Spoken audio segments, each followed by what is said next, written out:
stuff, baby.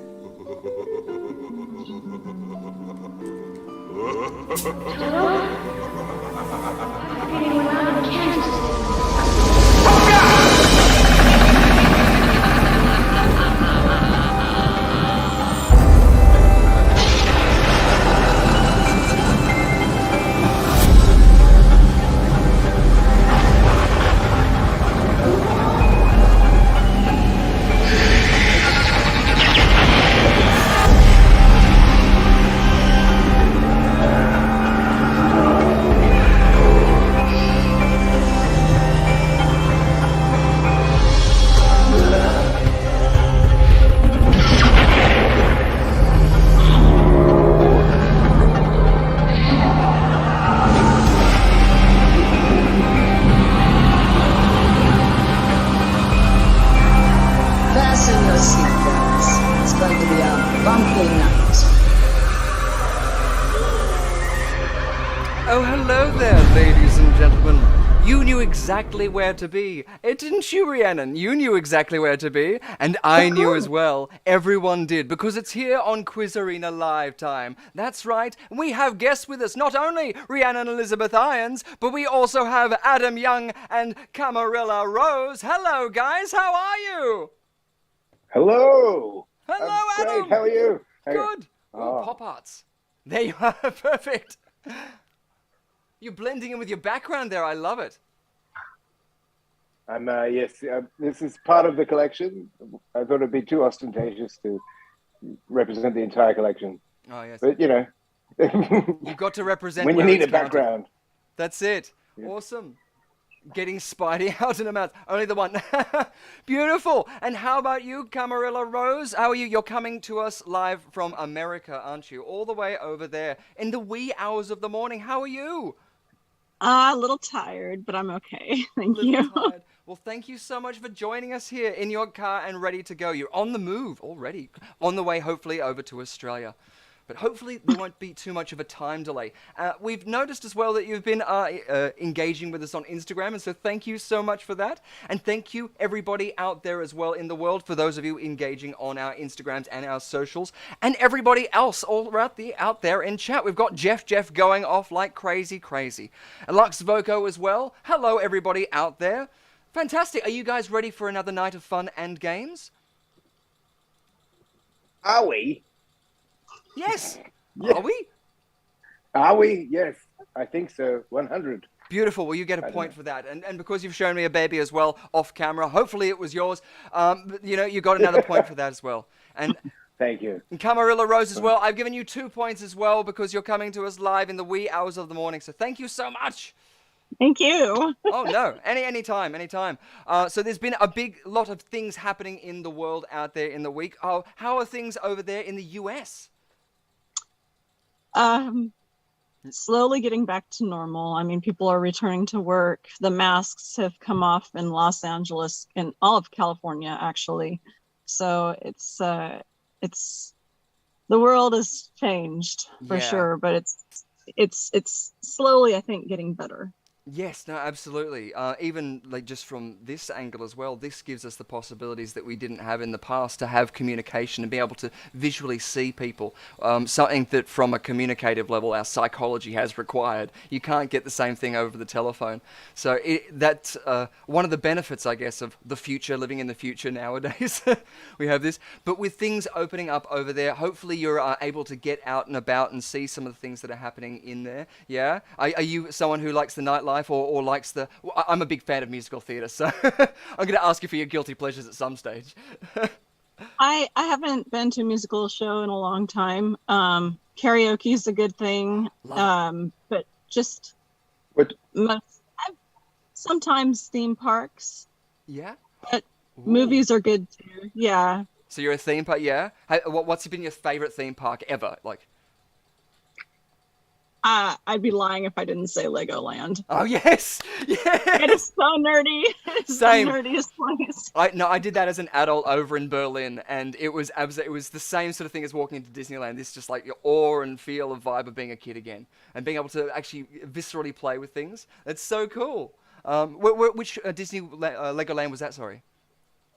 Legoland, California. But Universal Studios Hollywood is also really cool. Oh yeah, absolutely, yeah. Do they still have what was it? The Back to the Future ride was one that I used to love going on that one. No, they don't. No. It's now the Simpsons ride, but it's basically the same storyline. Oh, cool. Okay, sweet. Oh, but that intro video, I think we talked about it last week, how they actually got Christopher Lloyd and the guy who played Biff Tannen to play that like intro video. That was part of the whole experience, and it was just brilliant. So much fun. Tell me they've still got the Jurassic Park ride.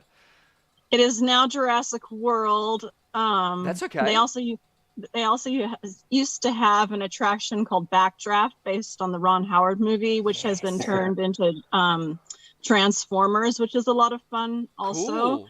Yeah. And also the Wizarding World of Harry Potter. Oh, now, yeah, that's one I want, because I haven't been to the one, there's one here in Queensland, in Movie World, and I haven't been to that one too, but I think that, yeah, the Hollywood one is going to be a lot more bigger and better. I've seen a lot of videos where you can actually interact if you buy the wands with displays. So have you been there? Have you done that sort of stuff?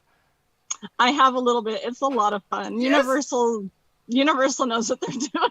Yeah, when it comes to movies. No, that's it. And with the Wizarding World, putting it into the hands of the customers, being able to actually go there and do this sort of stuff, that's the ideal. That's the chef's kiss, I think, where it comes down to it. Nostalgia is the key. Adam, have you ever been to a theme park around the world that's you want to say is either your favorite or a shout out at least? Oh, well, I mean, you mentioned Movie World, which again, yes, our little Australian theme parks probably no patch on, the larger theme parks. Mm-hmm. But when I was a young Adam Young, my dad took me all the way up to Queensland and we went to Movie World, and that was one of the greatest moments of my young life. So yeah. I'll say that. But also I'd like to press Camarilla on her, she mentioned karaoke. What's your go-to karaoke track? Ooh. 5 seconds, go. Honestly, it's such a crutch. I'm trying not to say it anymore, but it's the Catherine Zeta-Jones version of All That Jazz from the film Chicago. Oh, yes. Nice one. That's good. Yes, that's perfect. Yeah. I always think of like the go-to being, was it Total Eclipse of the Heart? You obviously know that song, I'm sure, but exactly, yeah. Did you know that there's a musical though attached to that called Dance of the Vampire? It's written by Jim Sharman. The music's written by Jim Sharman, the same guy who wrote Bad Out of Hell for all the Meatloaf stuff. Yep, Total Eclipse of the Heart, Total Eclipse of the Sun. Nice, Jeff. Coming to us from Western Australia. Did I see that right out there in the chat? I think so. Yes. Yes, I saw it. I did. Good. We've got Phil Robinson as well, Marnie Alton and Donovan Montgomery jumping in there as well. Awesome, fantastic. Welcome all. Good to see. And more love for Legoland from Luxavogo too. And Ghoul Fiends coming to us straight from the morgue. Hello. Perfect. Well, Adam, you've thrown it out there. Hi, Ghoul Fiends. Yes. Hello, Ghoul Fiends. Adam, and I was right. It's going to say, Adam, do you have a go-to karaoke? Just because you're throwing it out there, do you have one that you always go for? Well, I'll tell you, I started off, my first one was Mustang Sally, the Commitments version. But then in more recent years, I do a mean tribute by Tenacious D. Oh, yes. Yes. I always liked, what was it, Master Exploder as well? That one where he hits the really high note and the guy's head explodes. Yeah. From the movie, I believe. That's right, yes, yeah. And I'm trying to now struggle in my brain to think who played Satan in that. Dave Grohl. It was Dave Grohl. I get a point. Oh, yeah, no, you get a point. I don't get to decide. No, you do. Perfect. He did it in both the film clip for tribute and the movie that when they made a movie. Yes. That was such a fun movie. I loved that as well. I remember I was working in a record shop at the time, and I wasn't aware of Tenacious D or of Tribute because I wasn't au fait with music. For those of you who know me, yes, I'm a 400-year-old vampire. If it's not done in the Edwardian period, I have no idea about it. But yeah, ended up selling them to them. In fact, selling them the case and them coming back and saying we didn't get the CD. And I was like, sorry, it's my first day. So it was good working there. Beautiful. And Rhiannon out there, how have you been? What's been happening in your world? Oh, well, you know me. I'm always floating around and doing certain things, but I do have some interesting news for you. Ooh. Coming from the gaming world. So I stumbled upon a little highlights in my travels earlier today. So everyone is familiar with Dead by Daylight, am I right? Oh, yeah. Well, how would you feel if I told you Dead by Daylight is getting a board game. Oh, like a physical board game? A physical board game, yes. There is currently a Kickstarter campaign that is about to launch in the next couple of days, where it will have a strategic survival horror experience for 3 to 5 players. Become the killer or fight for your life as a survivor, and it is all based on Dead by Daylight. Ooh. So that I'm actually intrigued to see how they're going to pull off, because I'm a big fan of Dead by Daylight. Yeah. I suck at it. think but I'm a fan of it. That's right. You've seen me It's play. good fun. Yeah. True. I think I've played that board game though, but it was called Monopoly. I remember being very scared, and Yeah, very Monopoly, angry. the quickest way to find out who you're actually related to. Yeah. Good point. Yeah. But I do have Never some play with the movie in-laws. news too for you. Yeah. Well, we all know that I love my horror movies, and it wouldn't be a QUIZarenaLIVE if I didn't drop some cool horror facts, so here we go. There is a movie that has just come out called X, and it stars Mia Goth and Jenna Ortega. Jenna Ortega is slowly morphing into a very fine young scream queen. Stay tuned to Macabre Daily, because no doubt she will become a horror icon of mine very, very soon. But X has exploded across social media these last couple of days. It has been released here in Australia today, so I do highly recommend going to check it out. I got an advanced copy of it so I could have a bit of a peruse and a look. And I got to say, go support independent horror, because this is the thing that we have been looking for. You know that I don't willingly give out 9s and 10s when it comes to movies. I'm giving this a 9. Oh, nice. It is a solid film. Check it out. It is unbelievable. Mia Goth is just, she blew my mind. She's absolutely superb. Loved her. Jenna Ortega, she is just unbelievable. And I'm a huge fan of Brittany Snow as well, who does make an appearance as well. There is a sequel that is set to come out. So that's all I'm going to say in regards to it. But definitely check it out. It is called X. It is a fabulous independent horror movie. This is the sort of stuff we've been yearning for. Go watch it. Do it. Yes. Do it now. Awesome. Fantastic shout out there. Oh, and fantastic, really, really high reviews there too. So, yeah, I think that's one definitely to check out there as well, because I think last week or a couple of weeks ago, yeah, you saw the Batman, and that was one of those really high reviews. So Yeah. that's one No that I'm spoilers. Yeah, yes. What the spoilers that she saw it? No. The butler did it. Haven't Oh, seen it damn. yet. Damn. Damn. It's all It's revealed. not Clue. It's not Clue. It's not Clue. No, in saying this, I'm usually very skeptical when it comes to newly released horror movies, especially independent ones, because they usually start out well, but their last act tends to sort of fade away, or they just don't have the gumption to continue with the route that they wanted to go. But this surprised me, and I was hooked from the moment I started watching it. I think at one point I was sitting 2 inches away from my television going, okay, well, this is good. This is intriguing, and I know that I'm definitely going to be watching it again. So X 2022. It is an amazing film. Sweet. Check it out. Awesome. We got Phil Robertson as well saying that he watched X today and it was very good too. So Yeah. yeah. Jeff adding in it was a prequel as well. I'm not too sure if he was necessarily talking about that or Dead by Daylight or one of the other ones there, but he did make mention to Richard Gere's ventriloquist song in Chicago. Yes. So yes, I love that. They both reach for the gun. Oh yes, they both reach for the gun. I can the gun, sing the the gun. whole song by myself. It's you're at that sort of insanity stage of your psyche when you can sit there by yourself and just repeat, and you know at the end of it, yeah, I did all of that right. Pat on the back to me. I think I have a video of it. If I can find it, I'll have to send it to Rhiannon so she can see how bad it is. Yes, definitely. Oh, not how bad it is. Didn't want to agree with you on that point. I mean, I want to see it too because it's the sort of stuff that I have as well. I'm sure we all have videos in there. In fact, there's a video of Adam Young in a show that Rushcutter Entertainment produced with you singing with Barry Crocker, the Neighbours theme. So That was yeah. that was a very special evening. Yes, it was when the power went out and I was rushing and trying to fiddle chords at Luna Park. But for international audiences, I wanted to make a quick mention out to that. Barry Crocker was the star of The Adventures of the Barry Mackenzie. And that was the first film to debut Dame Edna Everage, who I'm sure you guys have heard of. Dame Edna. Yeah, who was Barry Crocker. And did I hear somewhere that his, And Barry Humphries. Yes. What? I don't know. Crazy things happen here. We don't know what's going to happen at any point, at any stage. But it'll be both fun and disappointing. And most likely won't involve sports. But having said that, Rhiannon, are there any teams or anything playing tonight? Of course there are. It is currently the Western Bulldogs versus Carlton Blues in the AFL tonight, with the score in the first quarter being 18 to the Bulldogs, 31 to Carlton. So Nice. Oh, it's Carlton back the Blues again. are doing quite well at the moment. I'm very proud of them. They've had a terrible run in the last few years, so I'm always excited when teams that aren't doing very well do get up and do start winning. They are incredible to watch. They beat Richmond last week, so I wasn't happy because my team lost, but no. I was super excited to see that Carlton finally got up for a win. They hadn't beaten Richmond in the opening round since 2013, so Yeah. I'm all for the Blues tonight getting up. The Bulldogs played in the grand final last year, so I'm back in the Blues tonight. Yeah, nice. Awesome.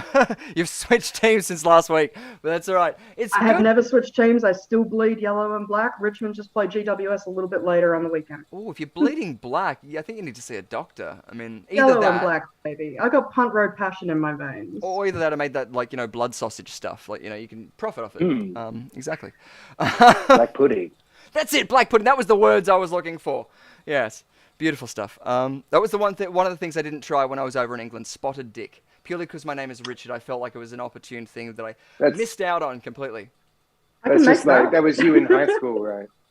It was adolescent acne. You in high school. Yes, we should say that for Under the Covers. Yes. Oh dear. I know, right? G-rated. G-rated. If anything, we're PG. I'm sure that anyone agree that their parents should be more with them if they're watching this show anyway. But if nothing, they've learned more about sports.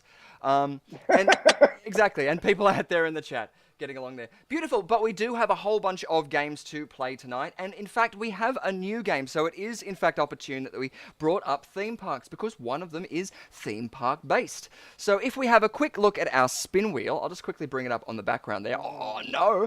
We've got our spin wheel. Now, this is the Wheel of Fortunes. I don't know if we ever did this in Promedy, Adam, where you were at, but that is a homage to the game of the Wheel of Fortunes, long form game that we will play. But we've got Scene Stealers. It's a good game for actors where we've got to read out lines and they have to guess what it is. We've got Never Mind the Spicks and Specks, homage to a great TV show that existed here in Australia that not a lot of people know and that should. Whoever wins the flip will get to know what happens with Jackpot Rupt. And our new game is called View of Attraction, a point of view of a ride from a theme park around the world. You have to tell us what the ride is, where it's from, and the country it's from. Viewer's choice, the viewers out there will tell us which game we're going to play. Player's choice, you, the players, our guests, will get to choose what game we play. And Spin Again is my personal favorite. We spin again and listen to that poker song one more time. So as I come back to our Quiz Arena screen, I'll explain the Jackpot Rupt. The first thing we're going to do is flip a coin, and I think we're going to make it Camarilla Rose because she's over in the US and there's a time delay, so I want to give her the flip of a coin on chance.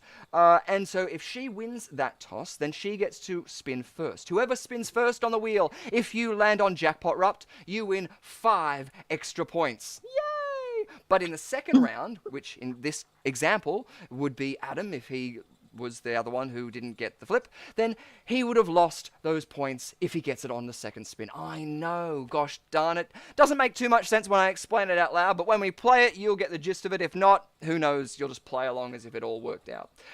Great stuff at home. What are people saying out there in the chat, Rhiannon? I can notice there's scores also coming out there. I think Jeff just gave X 8.5 out of 10.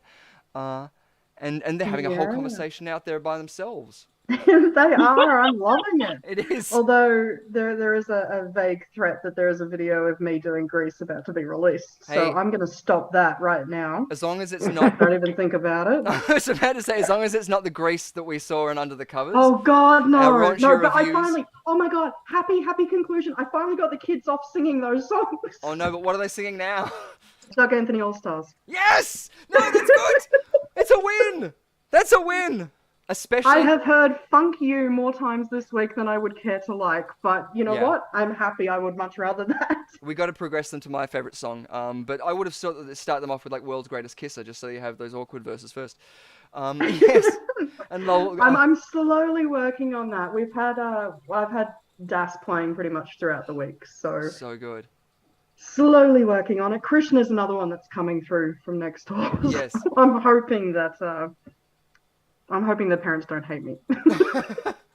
Yes, not until I start playing all of those songs and see the streaking on stage in their London concerts and stuff. We are, of course, talking about the Doug Anthony All-Stars. Paul McDermott, Tim Ferguson, and Richard Feidler, who in the 80s and 90s had a three-man band, very similar to what kind of became a Tripod, except they were a lot more, I guess, politically incorrect, racy. Like, apparently, whoever performed with them on the big gig on ABC said that their costumes just were rank. They stank. Yeah, they never washed them. Yeah. And actually, you can see, I think it's Tim's, you can actually see in the Melbourne, one of the Melbourne museums. He's actually donated it. I know Paul's, I think, is in Canberra. So Still rocking. they're out there. Yeah. They're out there. And I kind of want Paul's vest at the moment. He's got a vest with the paintings on the back. But the reason that they didn't wash the costumes was that on the back of their jackets, they actually had oil paintings. And it was going to run if they were to wash it or get it dry cleaned in any way, shape, or form. And that's why they didn't wash their uniforms. And that was a direct quote from Tim Ferguson himself. That's incredible. That's really, really cool. And actually, speaking of Tim, I'm going to take a very quick tangent because March is the month for MS awareness, and Tim Ferguson actually suffers from multiple sclerosis.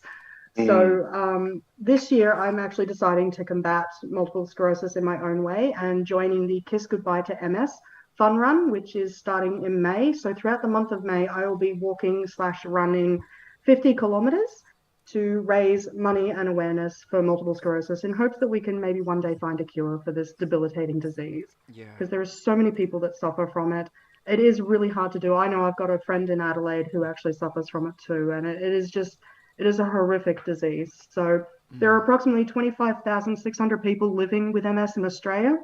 At the moment, MS is commonly diagnosed between the ages of 20 to 40, and it strikes people in the prime of their life. There's no cure for it. So if you guys want to join me, you can join up for Kiss Goodbye to MS. You can do so through Facebook or any social media forms. I know that I'll be posting it live across my social media platforms. So hit me up on Twitter if you're interested in joining me for it. But 50 kilometers throughout the month of May, I think we can do this. I really do. Yeah. So join me in it. Absolutely. No, that's an amazing cause. It's so good. Yes, so please, yes, do get on to supporting that too. And Adam, as well, I was going to say as well, you want to make a shout out too, as well, to a cause that you're very close to. Yeah, neuroblastoma. Yeah. The Neuroblastoma Foundation is in Australia. I believe there's probably similar organizations around the world. But neuroblastoma is one of those things that's really, really terrible. It's a cancer that affects young children mostly. And it is very high mortality rate. And they need a lot more support and help and look into it. We personally have my partner's niece. Unfortunately, we lost her to the disease a few years ago. She was only 7 years old. But yeah, they do great work. They run fun runs and they provide a lot of support for families. And I'm sure that they will do even more work with even more support. But basically, yeah, little kids shouldn't get cancer. It's the worst. So Yeah, absolutely. I don't think anybody could disagree with that statement. It's absolutely awful, but it's so good that there are organisations like this. So yes, please do get out there and support those. We'll put the links in the description, hopefully throughout the show. Please, get out to the supporting them. Great. Also, too, Camarilla as well. I know that you love your animals. You're like me, as many people in this world. We are animals as well. So it's not to say that we love ourselves, but I'm trying to say animals are adorable. I'm sure you concur with that statement.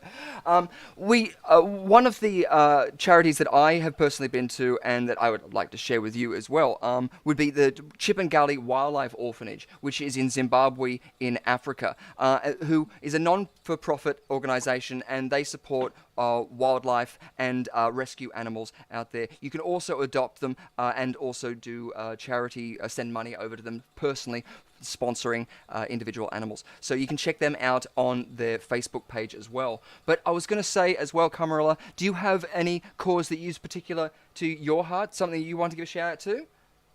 Well, just nothing in general. Like helping kids and families that might be going through a difficult time.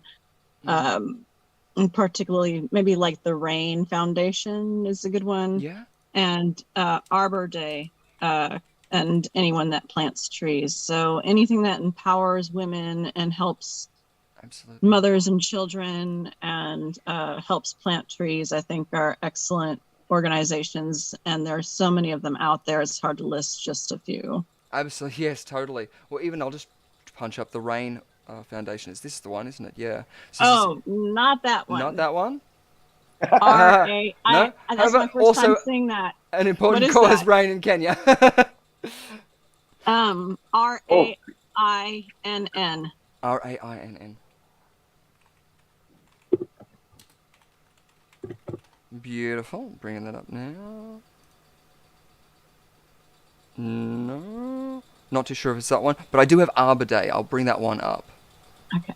Rain is the one against sexual violence, isn't it? Yeah. Yeah. Yeah.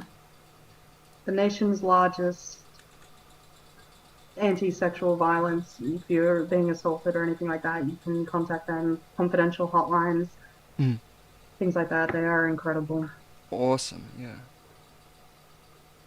Beautiful. Yeah. So many awesome courses out there as well. And I will just bring up Arbor Day as well, just so we can get that too, once I find it. But we will also go into games in just a few moments, as rounding around to that time.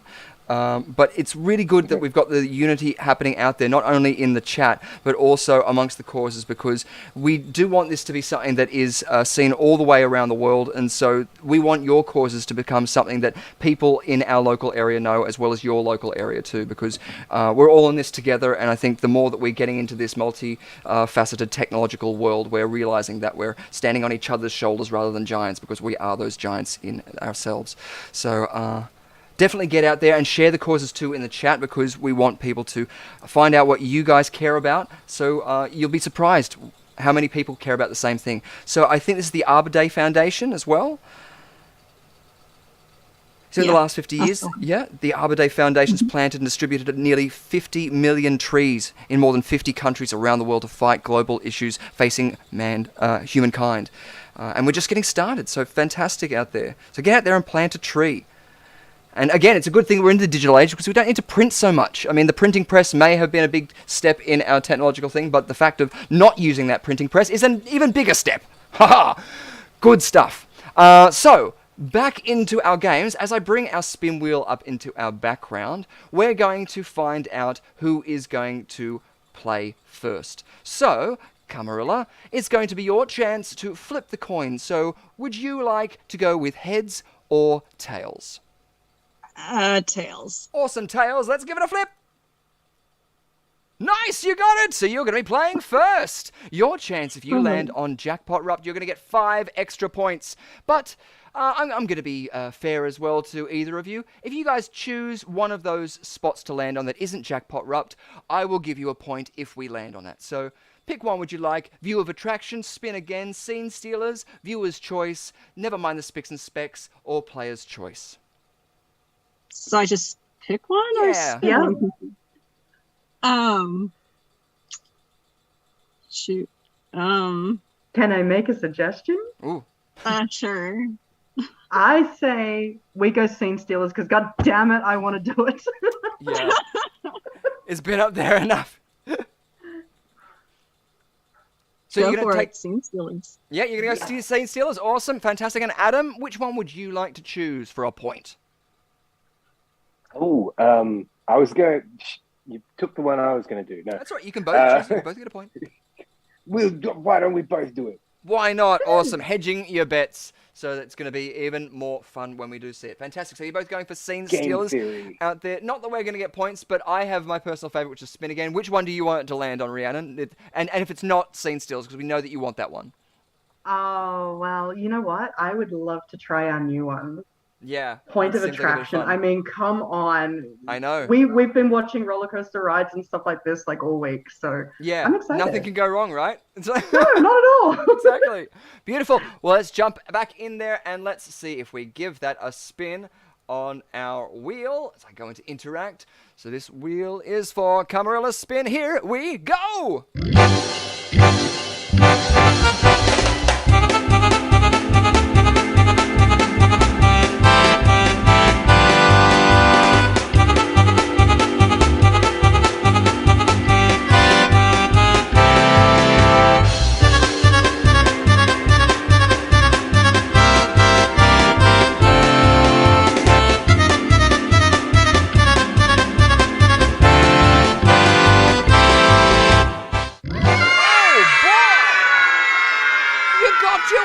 And you also each got a point, because we're playing Scene Stealers. Nice, let's remove that and close this little down here. Yay, we've got Jeff, and Lux Voco. Very excited about this. Excited because we've seen it only once before, I think. This is one that came from Ant Yi, way back in like episode 2, I think it was. Yeah. Yeah, so this is because I have an eidetic memory and can remember all that. I know, especially when I'm trying to find the spin wheel to bring it down, just like that. Awesome. And bring up which one we play again. I gotta find it. Scene Stealers. I don't need a background for this one because we're going to go into a side thing there. So beautiful stuff. We're going to see it. You're going to bring up our side one because you have to now guess what the film is from the line of dialogue. You can help our guests out, but we're going to find out who's going to be getting what in Scene Stealers.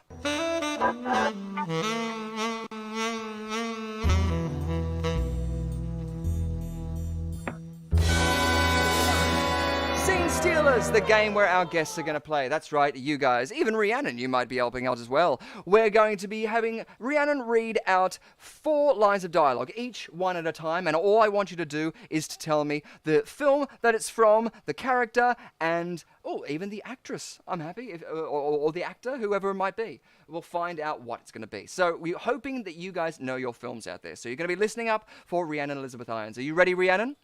Of course I am. I've been preparing for this.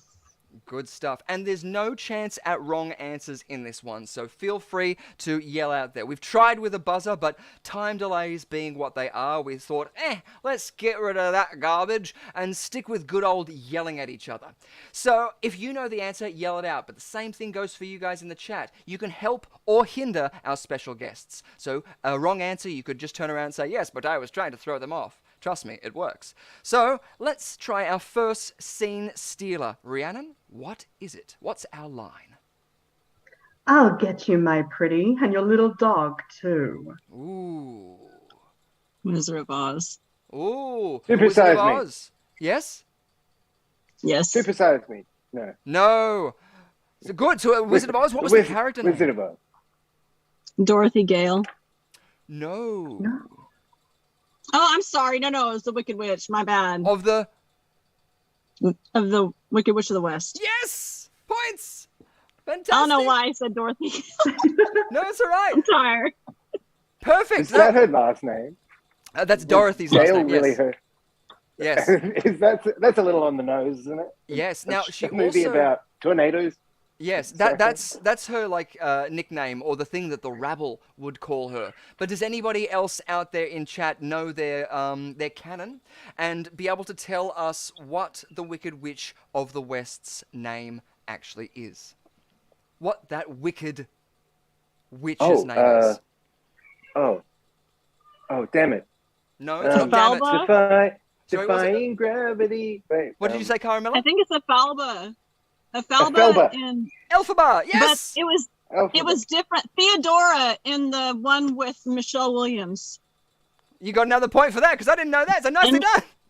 Yeah, Mila Kunis played, Yes. Was it Mila Kunis? Mila Kunis played Theodora. Yes. Yeah, that was her name in that movie. Nice. See, there you go. You kind of, you're knowing them more than us. Fast. Yes. See, it all But happens in Scene Stealers. I can't remember the name of the character from the old black and white, the original Oz. Nope. Though I can't remember the name of her when before Dorothy sucked into the tornado. No. Before that. Well, that's a good one. So you've thrown out another question. So yes. The old lady on the bike. What was the lady on the bike? Yes, before she went into the dream sequence. If it was a dream sequence. Yes. I know the surname. I'm trying to think of the first name, but points if you guys know it out there in the chat, especially. When And she's it's on the not bike. the Peloton girl. Oh my god, you guys are killing me. You know it, don't you, Rhiannon? I do. Yeah. Okay, so no one's mentioned it out there in the chat. But I want to say, I know Adam's gonna get it. I know he is. yeah. We got a couple of Adams here, so we got to say Adam in the morgue and The one that's currently filling up a cadaver. yeah. Oh. Actually, he even said That's another played by ventriloquist Margaret reference, is Hamilton. it? Yes. Oh dear. We both reached for the scalpel. No. What's that? Bike Martha? I want to give Lux Jeff, Foco points for that. well Lux Foco done. as well. He did the intro as well. So that creepy house and all that 3D modeling, he did that, and he also wrote the music for our original theme for Quiz Arena Live. So thank you, Lux Foco out there. You acted very surprised there. Did I miss something? Who got it? Jeff got it. Jeff, It is Jeff. Miss Gulch. Yes. Awesome. It That's was Miss right. Gulch. Yeah. I knew that. Was that one I in just didn't hindsight wanna- you both knew? Yeah, totally. Absolutely. You know, Beautiful. I was, Awesome. Well, current points are standing at Adam Young on 4 points and Camarilla Rose on 7 points. Yay! And we're only in our first bit of our first game. So let's go back into it and find out what our next scene stealer is. Ooh, what is it, Rhiannon? Oh, this is a good one. You make me want to be a better man. Ooh. Yeah, it's confronting, isn't it, Adam? You've Well. always made me want to be a better man, that's all. Yeah, this would have sounded a lot better coming from you, Richard, as opposed to me. But No, this would have... I can't help but not, because I know what this is, hear it from that voice. So this is a great one for impressions. Do you want to try an impression, or I feel oh, like hell no. I Hell wanna no. see I Adam's impression. cannot do this one at all. This is one of those voices I have tried repeatedly across my many years of doing voice work, and I cannot do It's it. So very I'm not even difficult. going to attempt it. Yeah, it's something that Jim Carrey does it to a T, but Oh, Jim Carrey's fabulous at it. absolutely. Let's see if any of our guests could know. Can you say it one more time, Rhiannon? You make me want to be a better man. Cool. Maybe. Honestly, I can't think of it. All that came to my brain was Pearl Jam's song. Cool. That's awesome. That- I love it. Well, I was going to say, I don't want to do an impression for it, but imagine if the eyebrows are like right up here and there's a smile. And so what's the line? Is there that, you make me want to be a better man. That's why we... Wait. Yeah, that's it. You do it, Adam. If you know what it is, I'll give you 2 points. I need something. Oh no, he's getting props. Here we go. There we go. What You is it, make me Adam? want to be a better man. Yes, one more time. Jack Nicholson, you make me want to be a better man. Points, No. and I'll give you 2 points for that, for the impression as well. Nicely done. From what film? That's. Oh, is it? The one someday kicking a bucket. It's not great. No. If that helps. Oh, life is. Like, no, it's a great film, but the title itself isn't great. Some but short of great. Oh, good Well, golly, Miss Molly. Jack Nicholson film? God damn, I'm gonna be so mad. Bucket list? No, it's not the bucket list. Golfiends has got it. Give it a shout out if you see it. That's the one. It's as good as it gets.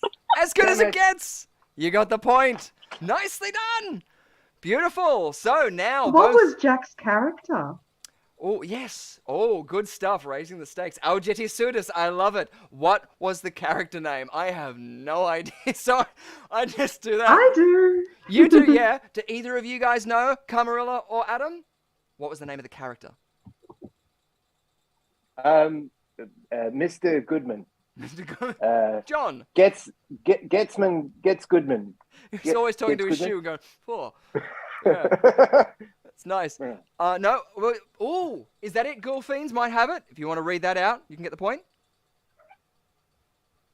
No? Look at Adam. I don't need the point. So, I'm happy. I'm happy on the fence. It's great. We'll go 7. Yeah. I thought you were offering the guy the point. It's to either of you. I want you I'll to be take all greedy the and points snatch it then. off each other. I'll take all the points I can get. Yeah. Please. Well, a point off for begging. It's upside down. Beautiful. I guess School Fiends was right. What was it? It is Melvin Udall. Nicely done. Beautiful stuff. Oh, sometimes the comedy. That's what I writes- said. There was a connection issue. It dropped. That's it. The I Gremlins. I'm muted. You did bring up something that I should have checked, and this is the thing. Remember when I said there is something that I had to remember to do? I'll probably do it on air, and this is the thing. But whilst we're doing this, yes, we're going to go to the next one. So, Rhiannon, would you like to read out our next scene stealers? This one would be my pleasure because it comes from one of my favorite genres. You're very frank, Clarice. I think it'd be quite something to know you in private life. Hannibal Lecter, Silence of the Lambs, and Anthony Hopkins. Woohoo! Nice. Just give me 1 second.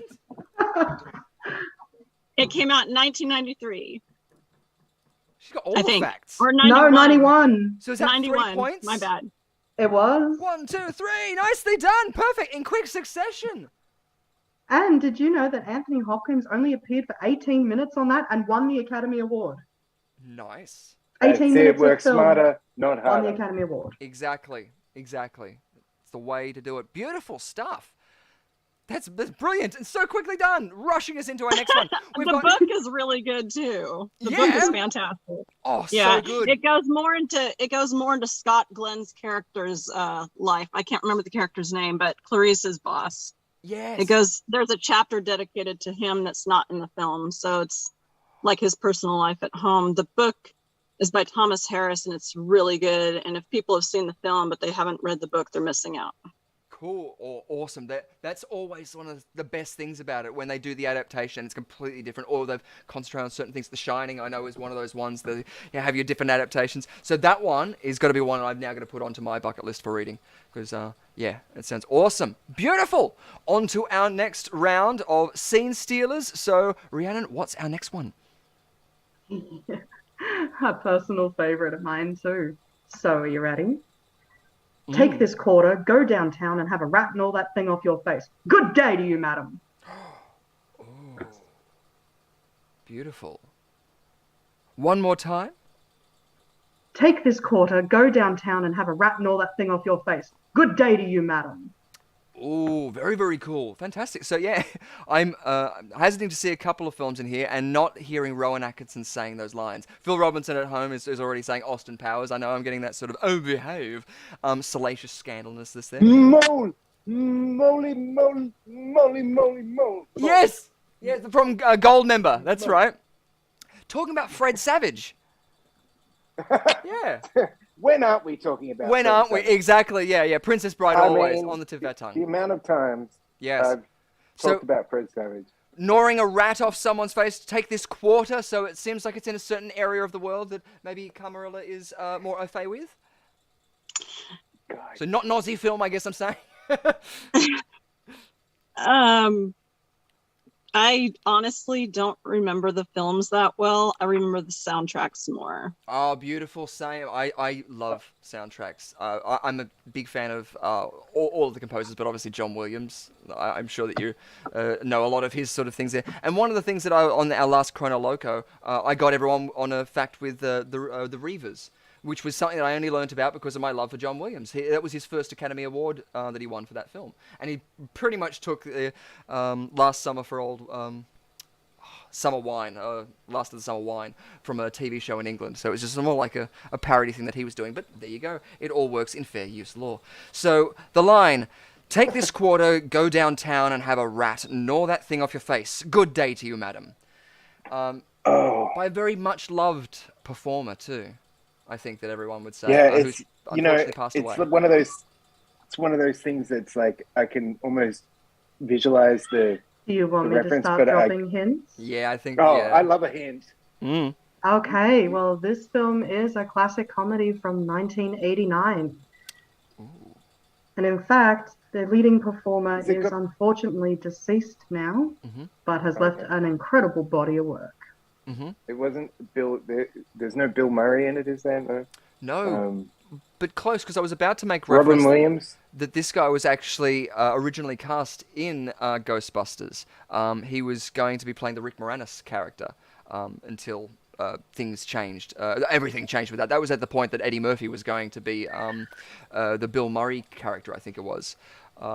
So things changed all around that because, well, it was originally started with John Belushi as well, but then with his passing away, things adapted and things were constantly trying to be made with it. And so a lot of scripts were changed around that point, but it wasn't his Hell Landscape, which was the original film that he had written down. But take this quarter, go downtown and have a rat, gnaw that thing off your face. Good day to you, madam. That's not even an impression of the actor. It's no help. That No doesn't help. me at all. Okay, well, how about this? He's a bachelor and all-round slob who is the last person that anyone would want to leave their kids with. But when his brother gets desperate, Oh, he Uncle ends up Buck. having to babysit. Uncle Yes. Buck. Yes! John Candy. Yes. I haven't seen that in a long time. Beautiful. Awesome. Macaulay Culkin and the other little person. Yes, as the child. They call them children now. It's a different Ah, time. yes. Yes, I believe. I believe I got one in the mail from Amazon. That's it. Yes, the one that says fragile and arrived upside down. Beautiful. Awesome. So now we're up to our last part of our Scene Stealers round, the interactive portion for our guests. So what I'm going to be doing is contemplating how it's best to send this to you, and I think I'm just going to send it to you in the Zoom chat, is this line of dialogue. One is A and one is B. And I would probably recommend, Adam, if you want to read character A, and Caramarilla, if you want to read character B, then that might work. If you can't read that at all, or if it's far too difficult, please do let me know, and I can find a different way of sending that to you. Worst comes to worst, Richard, you and I do it. Yep, or I can put it up onto the screen. Yeah. We're all I about can- versatility here. I can see it, but because I'm using my phone, I can. You just tell me when you want me to say A or B, and I'll do it. Awesome, cool. Well, A will run into B. B will say one line, and then the next bit is this. But it is a famous film. Don't concentrate on what film it is too far. Just read the line out, and then from that you might hopefully get an idea. But also, too, the people at home are here to help you, so they'll give you the clues as well. So whenever you guys are ready, go for it. All right. Am I doing A? Yes, you're going to start with A. Okay. What is it you want, Mary? What do you want? You want the moon? Just say the word, and I'll throw a lasso around, pull it down. Hey, that's a pretty good idea. I'll give you the moon, Mary. I'll take it. Then what? Well, then you can swallow it, and it'll all dissolve. See? And the moonbeams would shoot out of your fingers and your toes and the ends of your hair. Am I talking too much? I think that's going to have a round of applause. And some confetti. Absolutely. For both of you. That was beautifully done. Do either of you guys know, even with Arnold Schwarzenegger's involvement there, what I don't know what film- you're talking about. That was flawless. That was flawless. No, that was spot on to the film. That was exactly how it was delivered. Does anyone like know what film moment that to was? moment. The actor and the character. I believe I know that movie. Wait, I think. Oh, is this going to be wrong? Isn't it? It's You can read it again. Oh my God! No, You can swap it's characters the one, if you want. It's the Christmas one. It's the every time a bird gets its wings, an angel gets its wings. What is that movie called? My brain. Every time you See, shoot a I have bird, an angel baby. gets winged. I have a A baby. Miracle on and your brain- 34th Street? No. No. No? Oh, Shoot. it's There's a famous other one. actor. and yes. Oh God, a baby brain. I'll throw a was lasso it around Sesame it. Street? No, no. Oh my Donovan God. might have I'm it. gonna- It's a Wonderful Life. Yes! Yes! I got it! Oh, it's a Wonderful Life. Yes! Wait, a delay. There's a delay. There's a delay. Exactly. That's why she got it first. I love it. Yeah. Beautiful. But what was the name of the character and the actor? Jimmy Stewart. Yes, It's actor. been a long time. it has. And the character is Mr. Mooney Pants McGee. I was really hoping you were Mr. going to say Banks. Mr. Mistopheles. Well, let me tell you. Jeff knows. There's a great, wonderful story about Mr. Mistopheles. The Magnificent. The magnificent Mistopheles. Yeah. Jeff's got it though. So does Donovan. You can steal those points. George Bailey, yes. There Yes, you got the points. Look at that, and just like that, back on a tie, 11 and 11 for both Adam Young and Camarilla Rose. Yes, the points mean nothing here. Woo! Yay. I couldn't do the positive one because I didn't reset it. Now I can. Yay, cuz. Sure. Sure, That's just it. because, yeah, that's really, it wasn't really you just being a passive-aggressive host. No, it wasn't. At least we didn't mention sports. Exactly. Beautiful.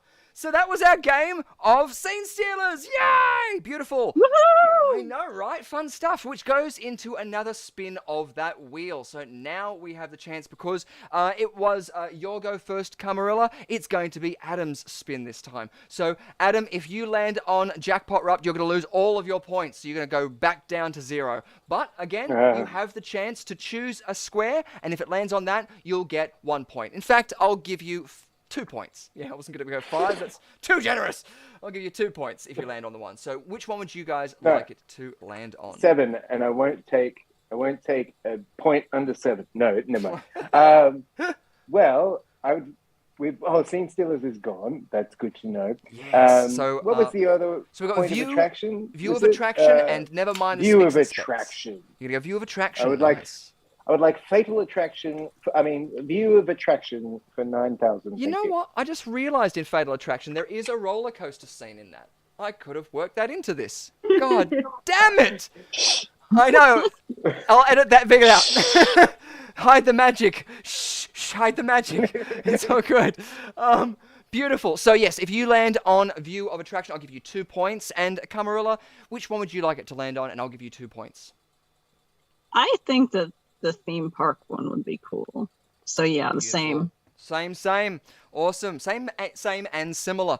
So if you both land on that, you'll get 2. I'll tell you what, because you're both choosing, I'll give you 5 points, because you've crunched the odds right down to it. Also because it's right next to Jackpot Rupt, so and spin again, in fact. So yeah, you have a chance at 5 points. Ooh, fun games.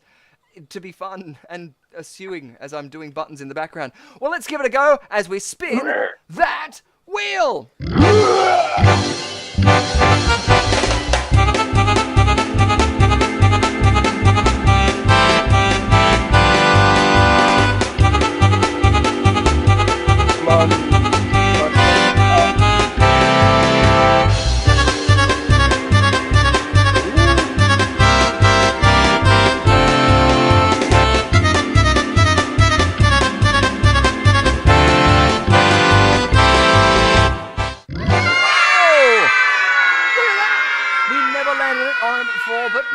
Landed on it. Never mind. The Spicks and Specs is going to be the game that we're going to be playing. So no points to anyone, unfortunately. But luckily, Adam, you avoided the Jackpot Rupt. So it's all good for you. So yay, fun and games. So, I was a little bit sad. Now I'm a little bit happy. Yes, just a little bit happy. A little bit happy. Yes, exactly. As I go into the background, and I'm just going to bring down our spin wheel. And I'm going to bring up our next game. Yes. Which, of course, was Never Mind the Spicks and Specs. So, our Never Mind the Spicks and Specs game, for those of you who haven't seen it before, is a music-based game. We're going to have 4 songs that have got 2 artists mashed up in one song. It's your job to tell us, who those 2 artists are in each song. So, Adam, you'll get 2 songs, and Camarilla, you'll get 2 songs. And, yeah, whenever you think you know, we can stop the song. So, these ones we don't have to play all the way through. Beautiful stuff. Great stuff! So, if we go into this game, you might know it at home. In fact, you might even know this intro. The TV show from the ABC Spicks and Specs had a lot of different homage things in there. So I want to see if you at home can tell me any of the references in this intro. Whoa!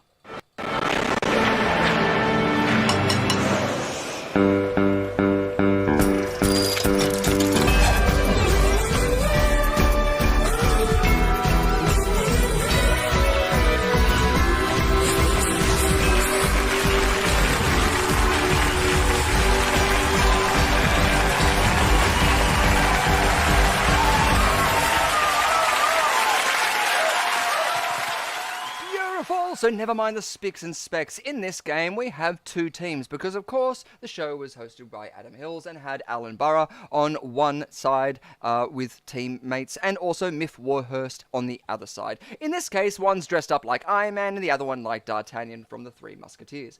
For no reason other than it's fun. Because, you know. Exactly. Because, you know, so you guys get to choose a team. Adam, it's your spin of the wheel, so which would you like to be on? Whose team, Miff's or Alan's? Oh, well, we'll go the A team, even though I really like Miff. Adam Alan. Let's do it. Let's make it happen. Sticking with the A's. Beautiful stuff. So I pity the fool who go yes. against the A team. Yes. Yes, the A team. I like it. Cool. Beautiful. Well, in this one, you're going to have 2 songs that are going to play, one at a time, and each of them are going to have 2 artists smashed up. So, yes, if you have a writing implement down there, feel free to jot them down. But also, too, Camarilla, you can be listening along as well, and if you know any of the artists, chuck them over for points. But you don't have to, because next round, when we play on Myth's side, it's going to be your chance. And of course, Adam can either help or hinder you. But of course, the people at home as well are either out there to help or hinder you. So get into your commenting if you have heard those songs and you might know those artists. Because majority of the time, they're either from the mashup artist DJ Cumberbund on YouTube or One Board Jew mashups. There are some other artists, but I'll be mentioning them as they're out there. But if you know who they are, DJ Cumberbund! Exactly, opposite ends of the spectrum. So hopefully if you knew one of them, you most likely won't know the other one. Or if you don't, it'll give you a new love. So let's have a look at what those names are. I'm counting on you, chat. Don't let me down. Yeah, awesome. Checks in the mail. Yes. Here we go for our first one. This is for Alan Bruh. And 3, 2, 1, listening. Oh, that's right. I think I get to show you the image for this one.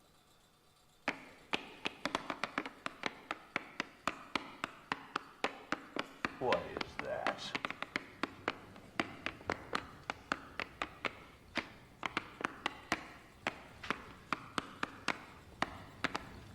What do you think you're doing? Wipe that smile off your face. Stand up straight!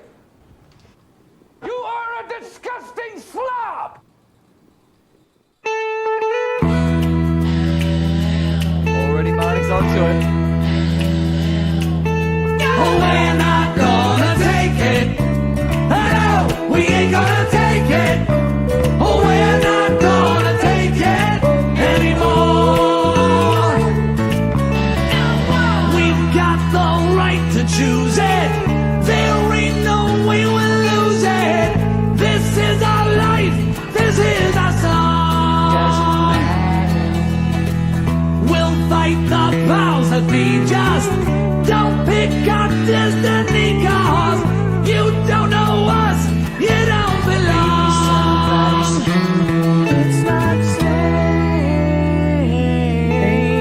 We're not gonna take it. No, we ain't gonna take it. We're not gonna take it anymore. Oh, we are so condescending. Your goal is never ending. We don't want nothing from you. Your life is right and jaded, boring and confiscated. If that's your best, you best want to. Get some images going. It's everywhere. It's everywhere. It's everywhere. They are frightened and they're scared.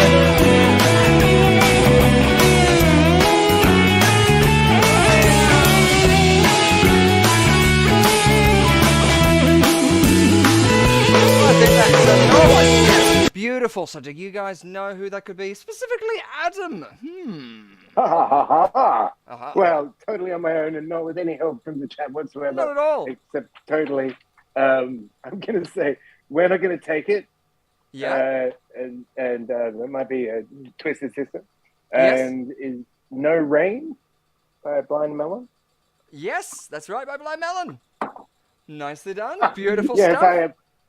And there's Smashing Pumpkins. Apparently, I just feel like there's something Smashing Pumpkins. Let me I don't double know. check that. Or am I just reading? Ooh, Why am I eating this? I don't know. That's right. This was a kind of unexpected, so I'm just trying to quickly bring it up in the background. That's all right. So I can double check it. But there were a couple Your of other audience ones. can tell me, should Yes. I shave my beard? No. Ah. Oh, there were more? Oh, there's going to be a poll. Blind Melon was there. Yes. Yes, I said that. Yes. No, you got them. It was 2 songs, right? And Smashing Pumpkins, yes. And I gave you that point for a nice, good, awesome stuff. Great. So, yes, your next one. Are you ready for it? Good. You were ready for that one? Here we go.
Beautiful stuff. Do you think you have them?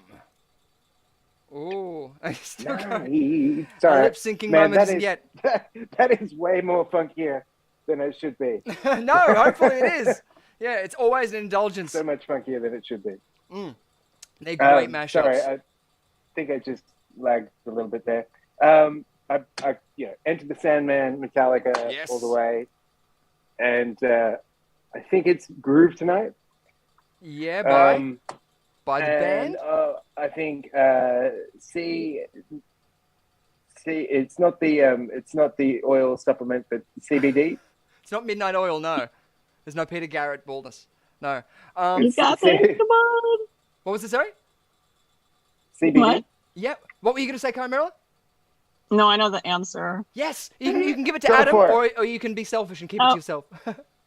Earth, Wind, and Fire. Yes. That's it. Oh, yes. Nice. That's the band. Nicely done. Beautiful stuff. Earth, Wind, and Fire, and of course my power of heart. Yes. With our forces combined. Exactly. And such a Yeah, beautiful sentiment Captain there. Great Planet. stuff. Never mind. Perfect. So that was your round to get those scores. Beautifully done. And you've got 15. And Camarilla is just behind you on 11, but she hasn't had her go yet. So now she gets to have her turn. I know, right? So now are your two The songs. tables have turned. The tables have turned. Oh no. That's all right. Just close your eyes and go. Here we go. So you're going to be on Myth Warhurst's team as I take down that one there. Actually, I'll just show you as That's well. what they said. Oh, that's the background as well for that previous song too. So you can check these out all online. They're a lot of fun. But yeah, check those out because they're so much fun and they have a lot of different playlists there, and so you can have a lot of fun. Into Myth Warhurst's side. So here we go, a mashup of two songs. Writing down the artists should be two, at least two. that first one did have a third one there, but we'll find out, and we'll find out together, won't we? We'll find out and learn together.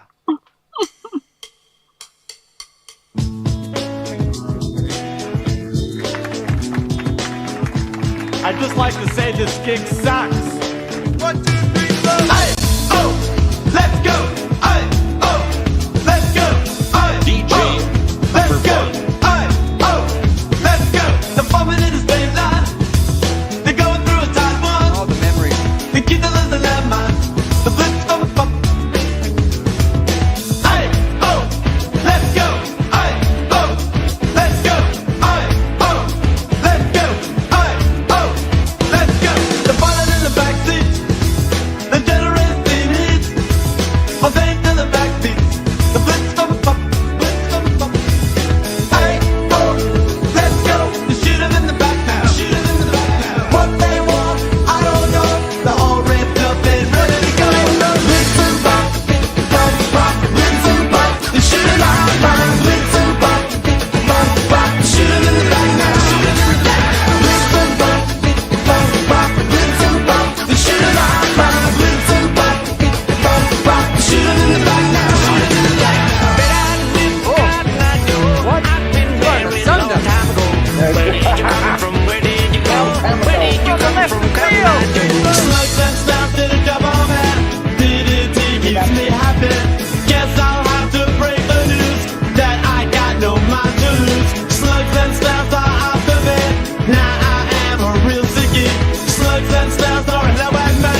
I'm a DD club fighter. Blitz and bump, bump, bump, blitz and bump. They shoot it out, blitz and bump, bump, bump. Shoot it in the back now. Blitz and bump, bump, bump, blitz and bump. They shoot it out, blitz and bump, bump, bump. Shoot it in the back now. There we go. Beautiful. Awesome. So, yes, so many in there. Do you know what any of them could have been, Camarilla? Mbop by Hanson. Yes! What's funny is that the other song, I know it, but the title and the artist escapes me. And this is a huge problem that I have a lot with music. Same. I'll hear a song come on the radio and I'll be like, I don't know who this is or what the title is. And then the radio won't tell you. They just go on to the next song. And I'm That's like, Marnie might be helping you out if you can see that one there. Other Mountains. Yes! Yeah, okay. Nice. Beautiful stuff. And there was another one in there that sort of came out left of field. No. It's like a very on the spot. Ooh. I don't know if I've got- it's politically incorrect, the name of their band, but I've got something in my eye. we got Hanson, Joe. yeah. So it's Cotton Eye Joe Donovan's got it. Cotton Eye Joe. was the song. So who did Cotton Eye Joe? Oh. Yes, Phil Robinson's got it. If you were to the- do this, Can you see? this area might get very The Jeff Rednecks? Fox. yes, I was nice. going to say, And Jeff don't worry. Foxworthy talks about him a lot. Yes, You exactly. might be, if you've got a truck in a truck, you might be a redneck. Yeah, there we go. Spokesperson. Words not endorsed here at QUIZarena Live. I don't know. Improvised Jeff Foxworthy material. That's That's it. not his. No, it's syndication worthy. That's it. They got to pay If for your those truck- adverts. If you have a pool, but it's really just a tarp filled with water in the back of your truck, you might be a redneck. No, I don't know. I don't know. We got Phil Robinson rolling around on the floor with laughter, and personally, that's my favorite initialism. Or is it? Wait, is that an acronym? ROFL. You say ROFL, don't you? So that's an acronym. Yes, Yeah. acronym. Is it an acronym? I don't know. Etymologists out there, Yes. get up my goat. Is it? It's an Acronym all acronym the for way. rolling on the floor laughing. Yeah, but an initialism is FBI because you don't say Phoebe, but you would say scuba. So scuba is an acronym because you can say scuba. Just like before when you were talking about the Do you pool, scuba? Adam, and with the moustache, I was waiting for you to say, "Come, I have come to cleanse the pool." I don't know. Do you scuba? Do you scuba? scuba? Yes, the Hank Azaria. Every time I think of scuba, Hank Azaria is the one I think of. Yeah. Great. Yeah, you should scuba. We are in the middle of a game, though, aren't we? Camarilla, you've gotten 14 points to Adam's 15 points. So one more song up there, so you could get at least 2 more points. So let's find out your next one. Here we go.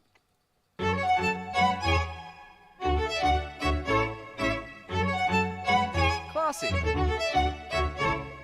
Trying to mix it up here. Do you remember 21st night, September? Love was changing the minds, pretenders, while chasing the clouds away. Our hearts were ringing in the key that our souls were singing as we danced in the night. Remember how the stars stole the night away. Oh yeah.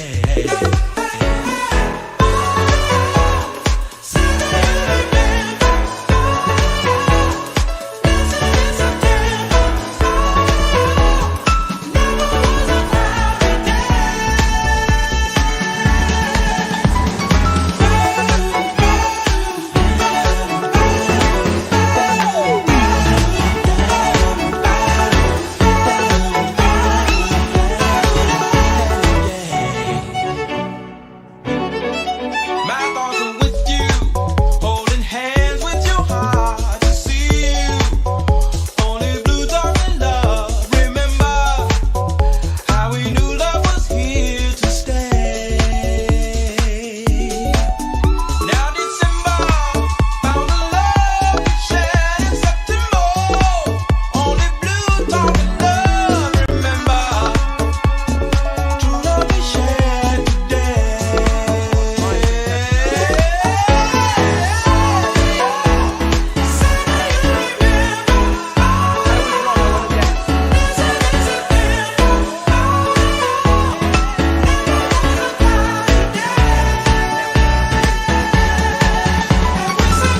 Beautiful, awesome. So, what could it be? What are our answers up there? Do you know either of those artists?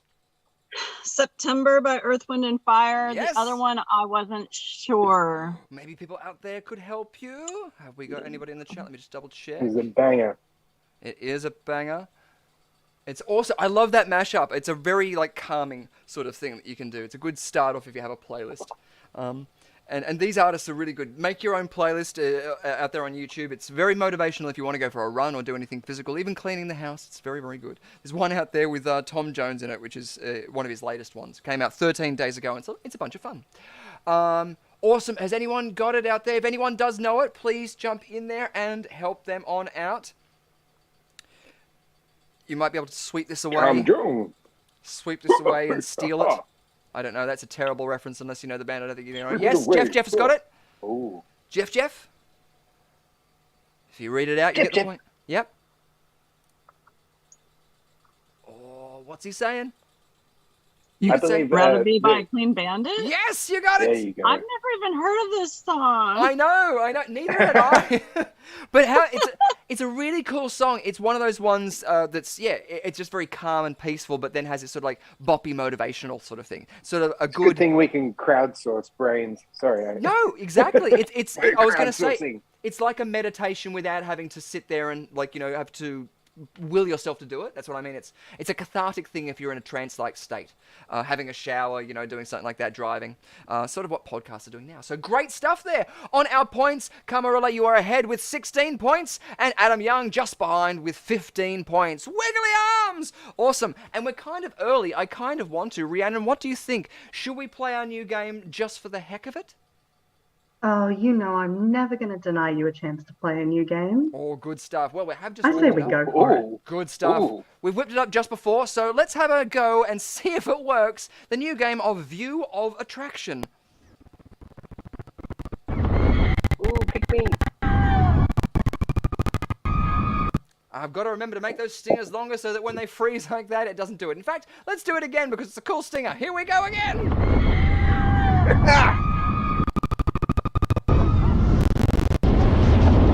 Oh, that CPU is struggling. Great stuff. So yes, our new game all about theme park rides. So we're going to show you a point of view from a roller coaster or an attraction, and I want you guys at home and here to tell us which ride it is. So we're looking for the name of the ride, we're looking for the theme park that it's in, and we're looking for the country that it's from.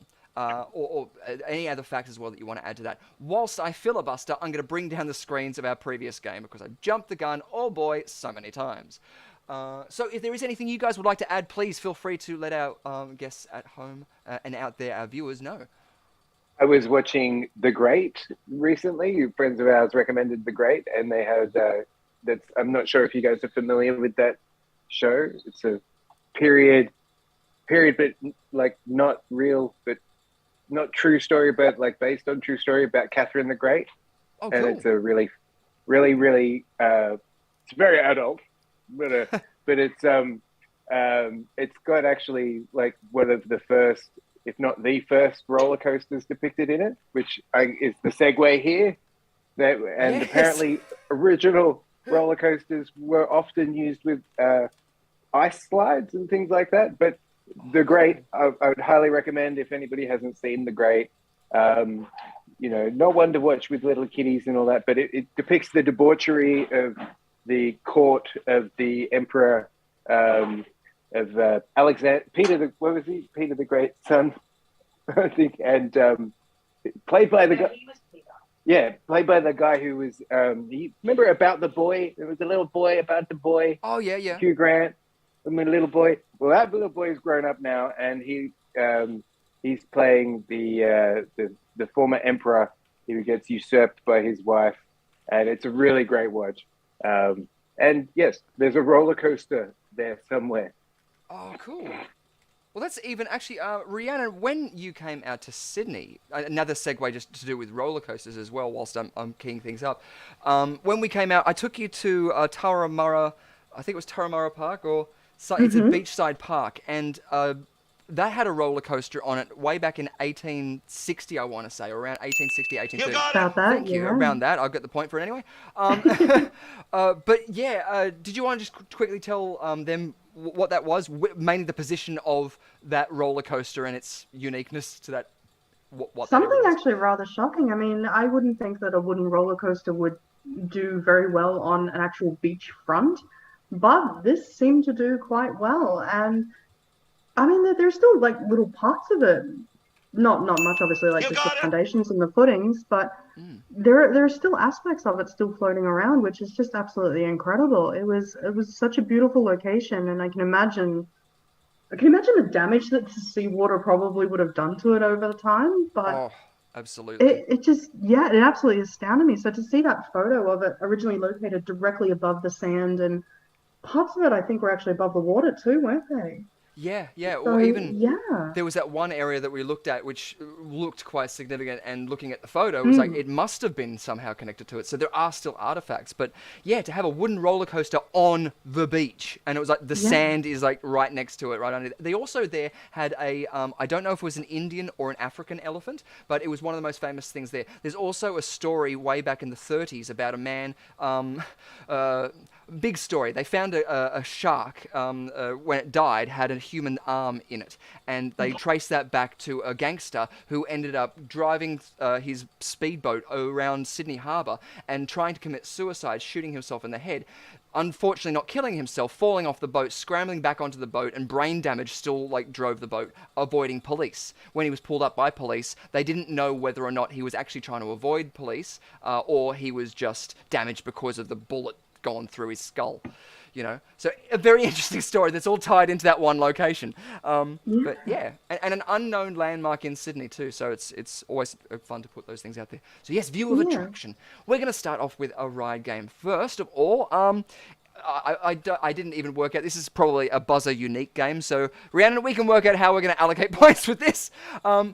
There's 6 to choose from. So maybe we could go 3 and 3, or just yell it out whichever you know where. Let's do 3 and 3. Beautiful stuff. Let's do 1 on 1 off. Awesome. So the win of the first flip of the coin was Camarilla, so she's going to go first. So, yes. In our first one, here we go. I hopefully don't want anybody to get sick from this, and just realize as well, these are point of views from roller coasters. So if you are squeamish at all, just be aware of it and vomit into a bucket.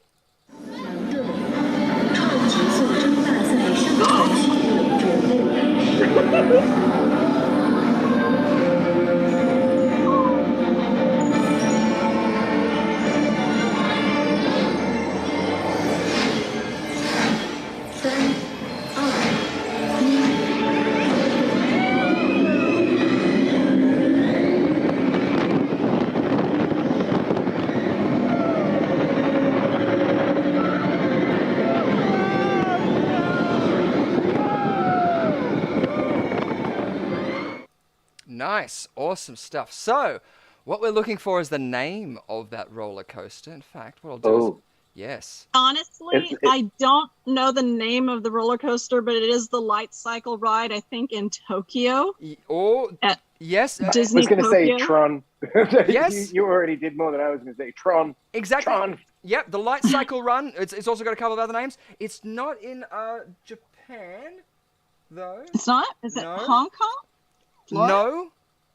But there are quite a few around there. Shanghai. Yes! Sorry. Duh. Perfect. Points. Nicely done. Yes, the Tron Light Cycle Power Run, also known as the Tron Light Cycle or Run, in the Shanghai Disneyland. It opened in June 16th, 2016. I should know that off the top of my head. No, that's great. That's awesome. Because yeah, I was expecting someone to just go for Tron, but you had all of the details. I love it. It's perfect. So points there. What's wrong with just going Tron? What's wrong with, you know? Because I actually have a motorcycle license, and I haven't ridden in a long time, but I love light cycles. They are just the coolest. That would have... Yeah. Yes. You got to be careful when doing a U-turn, though, with a light cycle. You don't want to go around a roundabout, because that could be fatal. Yeah, it's not like a unicycle. You can just spin on the head. Yeah, but do you know the actual name of the game? The movie is Tron, but the game isn't called Tron. Ooh, I'll give you a point because I don't know it. What is it? That's a good point. Or does anybody else in the chat know? What? Ooh, get to your typing down there. See if you can beat me. Awesome. Well, what was it? Because I think we're going to TikTok time. Googling. Yeah, Tron the game, like Smoker's saying. If I remember correctly, I think it's called Space Paranoids. Ooh, Space Paranoids. But I might be wrong because I haven't seen the original. You only know about it in the original Tron film. It looks very similar. It's like identical to the original film. I'll give you a point anyway. Done. Isn't that another term for flat earthers? Now I want to play The Last Starfighter. Sorry, what were you saying, Adam? It's okay. I keep talking over. It was I was saying space paranoids. I think isn't that an alternate term for flat earthers. Maybe. Could be. Well, that'd be That's fair. For the record, I've done the search. Terra Paranoidus. C is correct. It is Space Paranoids. Hey, there you Yep. go. She got a point. Nicely done. Yay! Awesome, and another lover of the Last Starfighter. Oh, so good. There has been talks that there is going to be a remake of that, but I kind of don't want it to do it because, as well, the guy who was in that, I want to say Robert Preston. I'm probably wrong about that, but you. he plays the guy who recruits the Starfighter, and he was in the original musical of Music Man, which he played the con man who goes to the town. I think it was Robert Preston. I'm hoping I get that right. But anyway, segue. I need to buy a segue, so at least it's justified. But as we go back into our game, we'll find out what our next one is in view of attraction. So our first one, this is again for you, Camarilla. Where and what is this ride?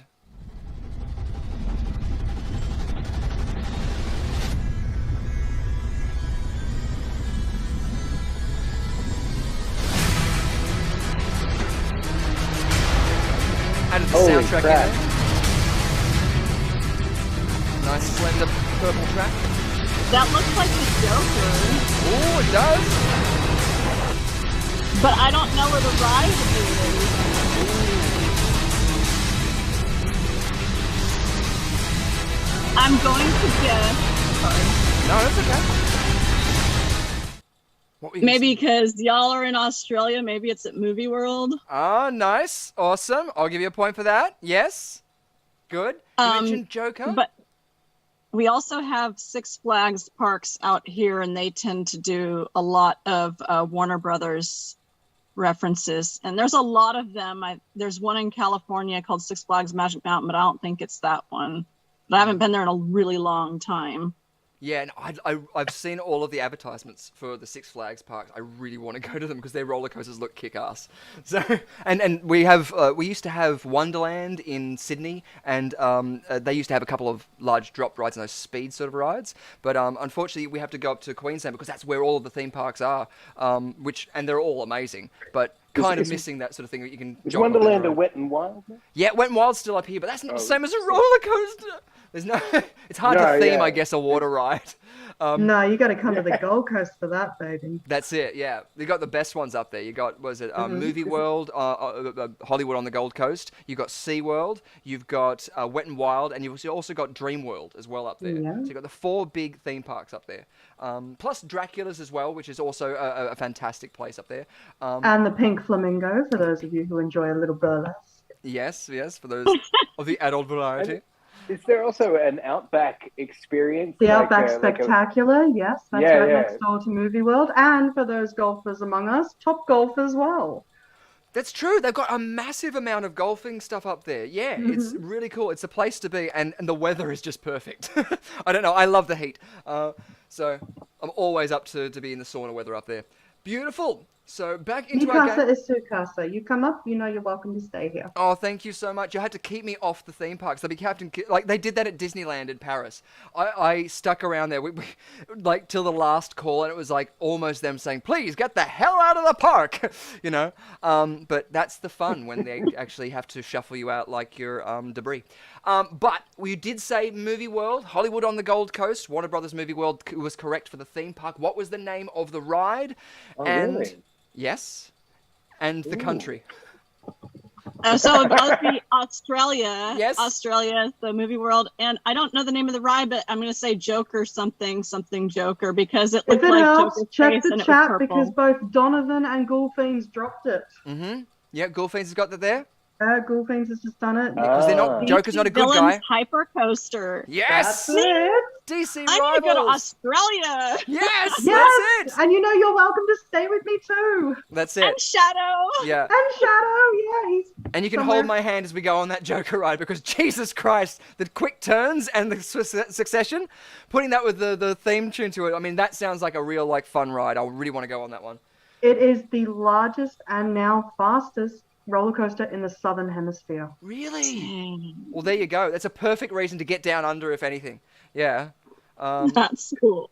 Yeah. Not the ride Joker, but That's it. Yeah. That's it. No, that's Harley's job. Well, actually, also, did you know that during Fright Nights, they actually reverse it so you can be going backwards on that ride. Oh, that. Yeah. See, I don't know if I could handle that. I'd have to go on it I forwards would hold first. your Actually, it's not hand. that bad. Yeah, that's it. It's not that bad to ride a roller coaster backwards. Six Flags California used to have one called Colossus, Yeah. and sometimes God, it would yes. run backwards. It was a wooden roller coaster. It has since been retired and torn down and replaced.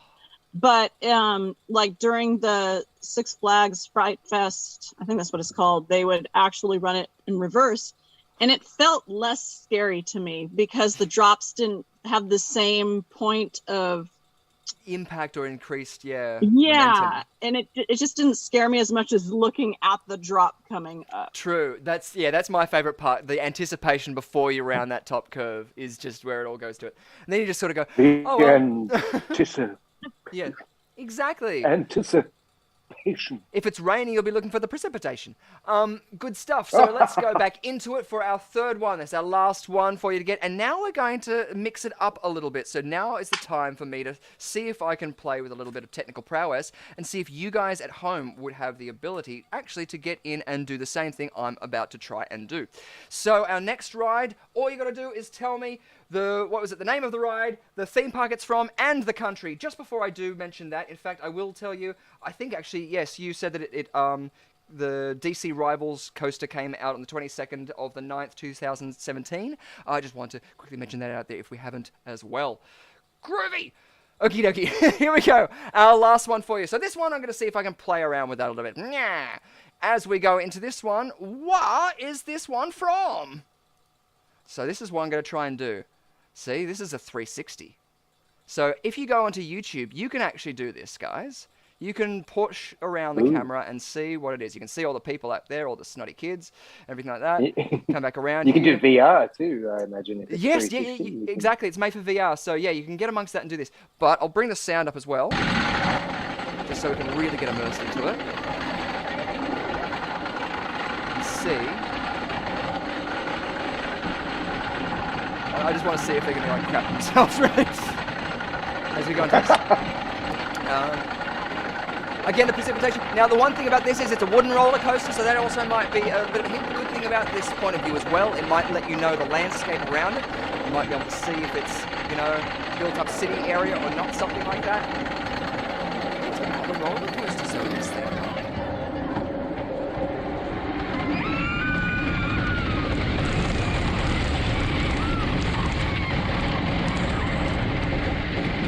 Hopefully no one's eating at this point.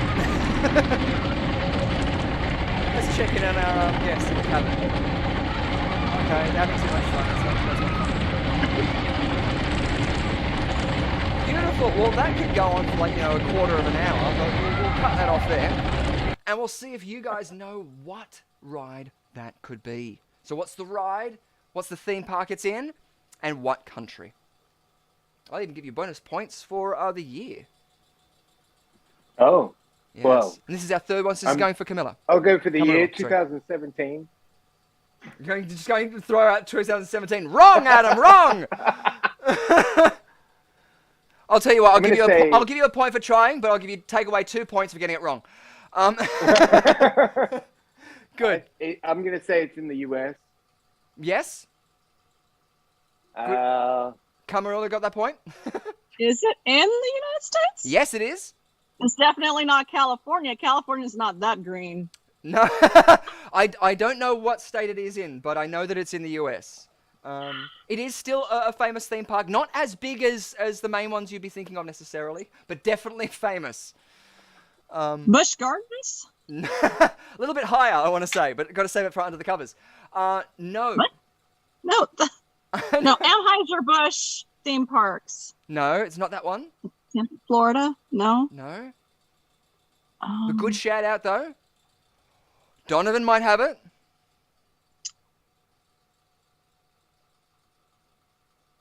Thunderhead and Dollywood? Correct. 2 points. Really? Yes. I'm gonna have to look into this. I I've been wanting to know. go there anyway. This is Do you- Dolly. Do you say you're not allowed to go there? No, I said I want to go there anyway because it's Dolly. I know, right? That's why I want to go there too. It looks like a really cool, intimate little theme park, but it's got all these rides there. They've got metal coasters, they've got this wooden coaster. This was one of their bigger rides. It's been there for quite a few years. So I wanted to also give a shout out to because of the contributions that she's done for, sciences and everything, like recently. So yeah, Dollywood. Again, I'm not too sure of the state that's in, but please feel free to check Tennessee. Tennessee, is it? Oh, beautiful. Awesome. And that was opened on the 3rd of April in 2004. And that ride is called the Thunderhead. And again, that's a 360 ride. So if you go onto YouTube, you can do the exact same thing that you saw me doing, but better and more accurate. So good, fantastic. If we have a quick check of the scores, and thank you so much everyone for helping out in that one. We've got 3 more to go. Camarilla, you are ahead on 25 points. And Adam Young, you've got 14 points. And now it is your chance to accrue and see if you can get the points for these next 3 theme park rides. Good stuff. So yeah, you might even see one that you've been on. And so shout out the memories that you have there because nostalgia be kicking. Mwah, chef's kiss. Loving. What were you going to say, Adam? Oh, I realize now that I was interrupting. No, that's all right. Now it's my go. I get it. Yeah, no, that's all right. To fill the blank spots. Yeah. Roller coasters, a bit of trivia. Did you know that roller coasters have been proven effective at helping people pass kidney stones? This is a medical crossover. Yeah. And of course, the whole thing about the fastest place to sit in, people often think that they sit at the back if they're afraid of the coaster being fast, but apparently the faster seat is the rear seat because as you're tipping down and over, you'll have that you're actually momentum. getting dragged. You're getting dragged along much faster. Yeah. And that therefore the most effective place to sit in a roller coaster if one is wishing to pass kidney stones is at the back. I guess, yeah, utilize gravity where you can, can't you? Wow, that's nice. That's I'm just imagining the Don't weight ask of me those stones. how I know that. If we can measure the weight of those stones as they're coming out, it's just like, yes, now they're like, at terminal velocity.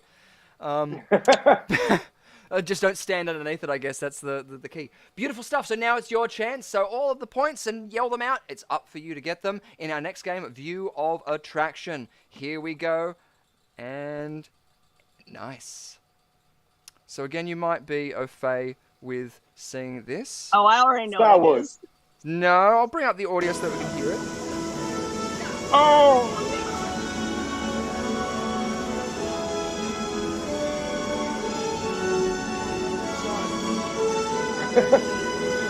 So this is... we'll go into this in a second, but yeah. It might be familiar to some of you. Hopefully... I can't say anything. Oh, you can't see anything? No, I can't say anything because I know what ride it is. Oh, you know what ride it is?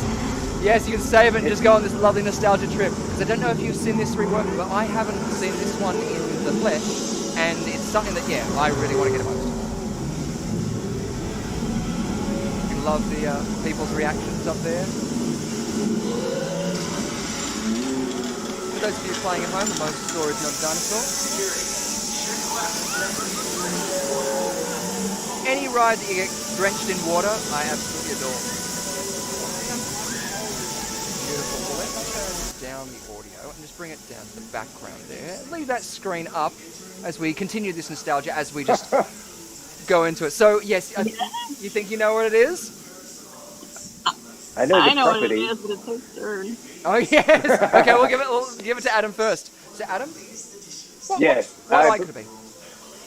I don't know the name of it, but the property has to be Jurassic World, right? Yes, I'll give you that. Jurassic World Dominion in this case. Yes. I was going to say Dominion. Yeah. Exactly, I was going to say that one. Yes, perfect. Yeah. Where though? What theme park and what country? Well, I believe it's in California, in the United States of America, Yes. at Universal. Yes, Universal Studios Hollywood. Exactly. Thanks for the, Yeah, the exactly, help for the there shout out earlier there. on. No, That's a well, callback.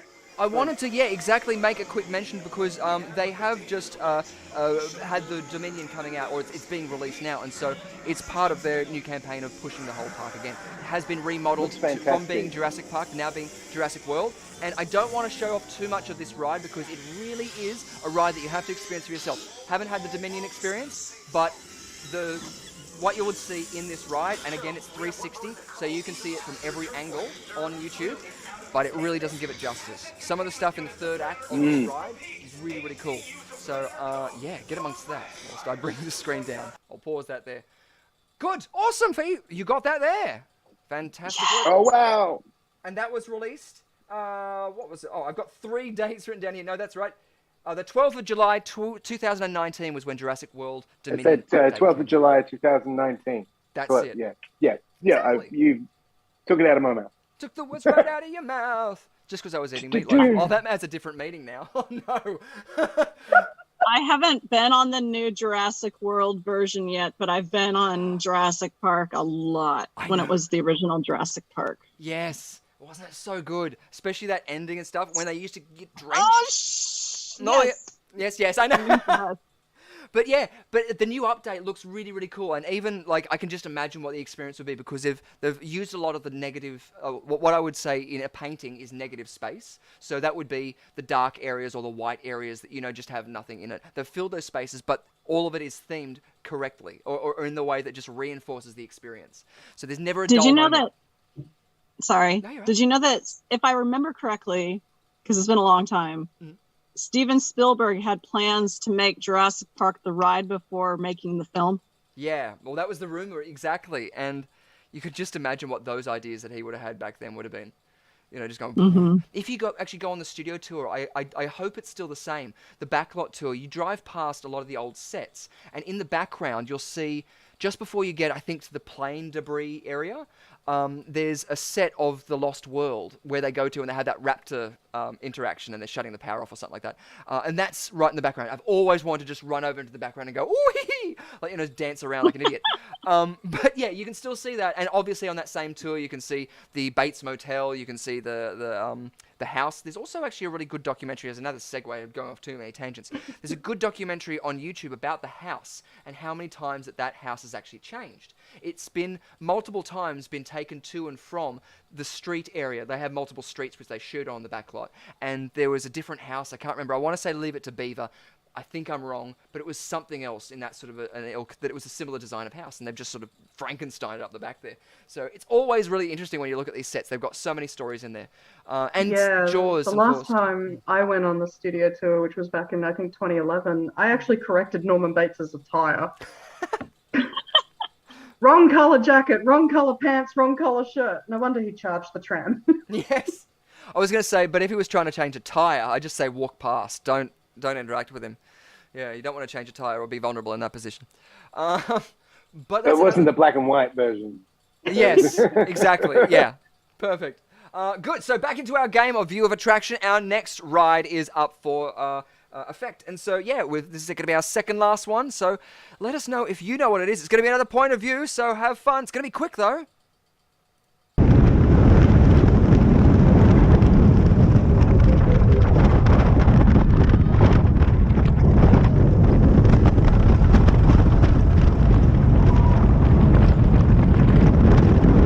Too much knee.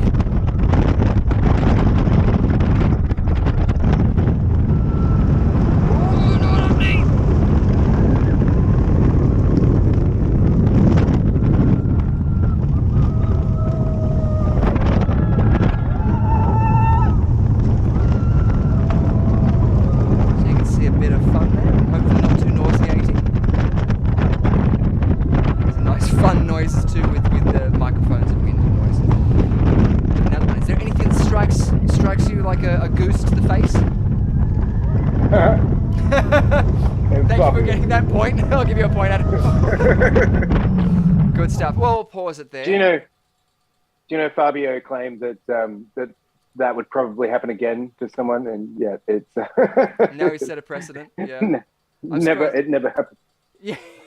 I'm surprised he didn't say he's like, that's dangerous, that'll happen, like this won't be the last time. And yeah, no, he was the only person to take a goose to the face. Yes. A goose to the goose-tory. Exactly. Beautiful. So what's the ride? What could we think? It's got a lot of red in it. It seems very, very fast. Yes. Is it also furious? 5. I don't know if it's even Tokyo, but it seems to be drifting. God damn it! Um, You said, I love it, Adam. You set it up, and then both of us will just keep pulling it. We'll just keep pulling. So good. It's all about family. It's all about family. You know. Chef's kiss. Oh, Phil Robinson. La famille. Well, it looked very Formula One. Yeah. And was it Ferrari? Yes. Well, I'm looking at the chat. Yes, it is. I mean, I wasn't looking at the chat. Well, it is the Formula Rossa. Big is brand. the name.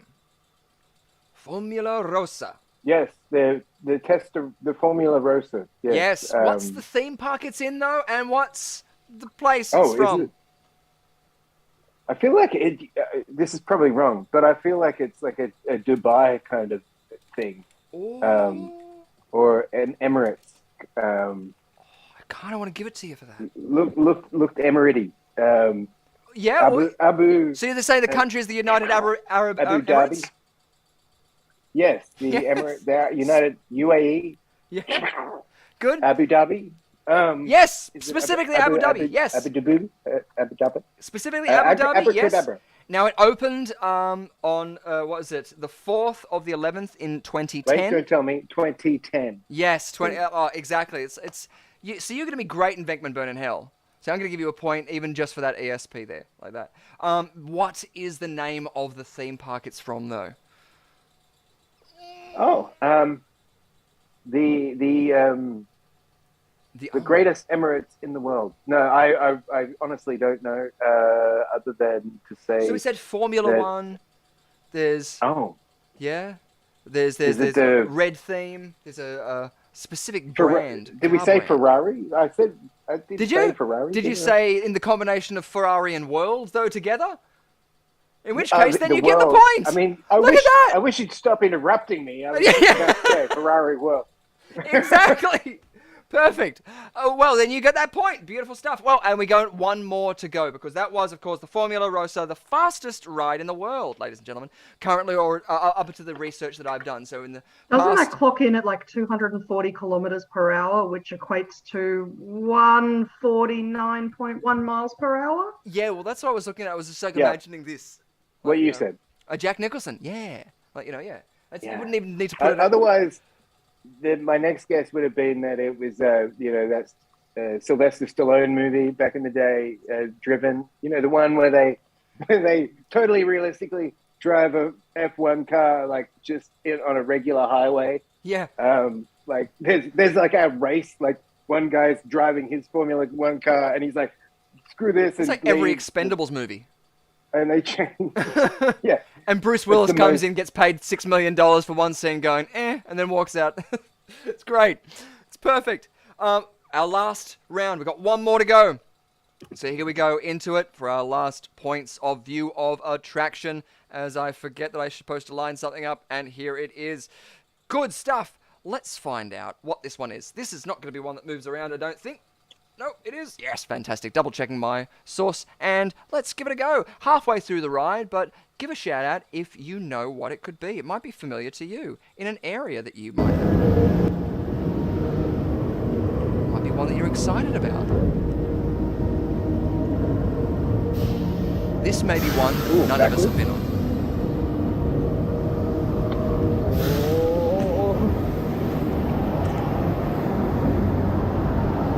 Watching the whole ride, this is the part that I was like, yeah, this makes me want to go on.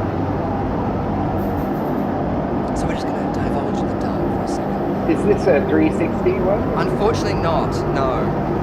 This I thought gives you the best representation of the Oh, fun I see, aspect. but it just goes back. Yeah, so it sort of does this like Z pattern. Gotcha.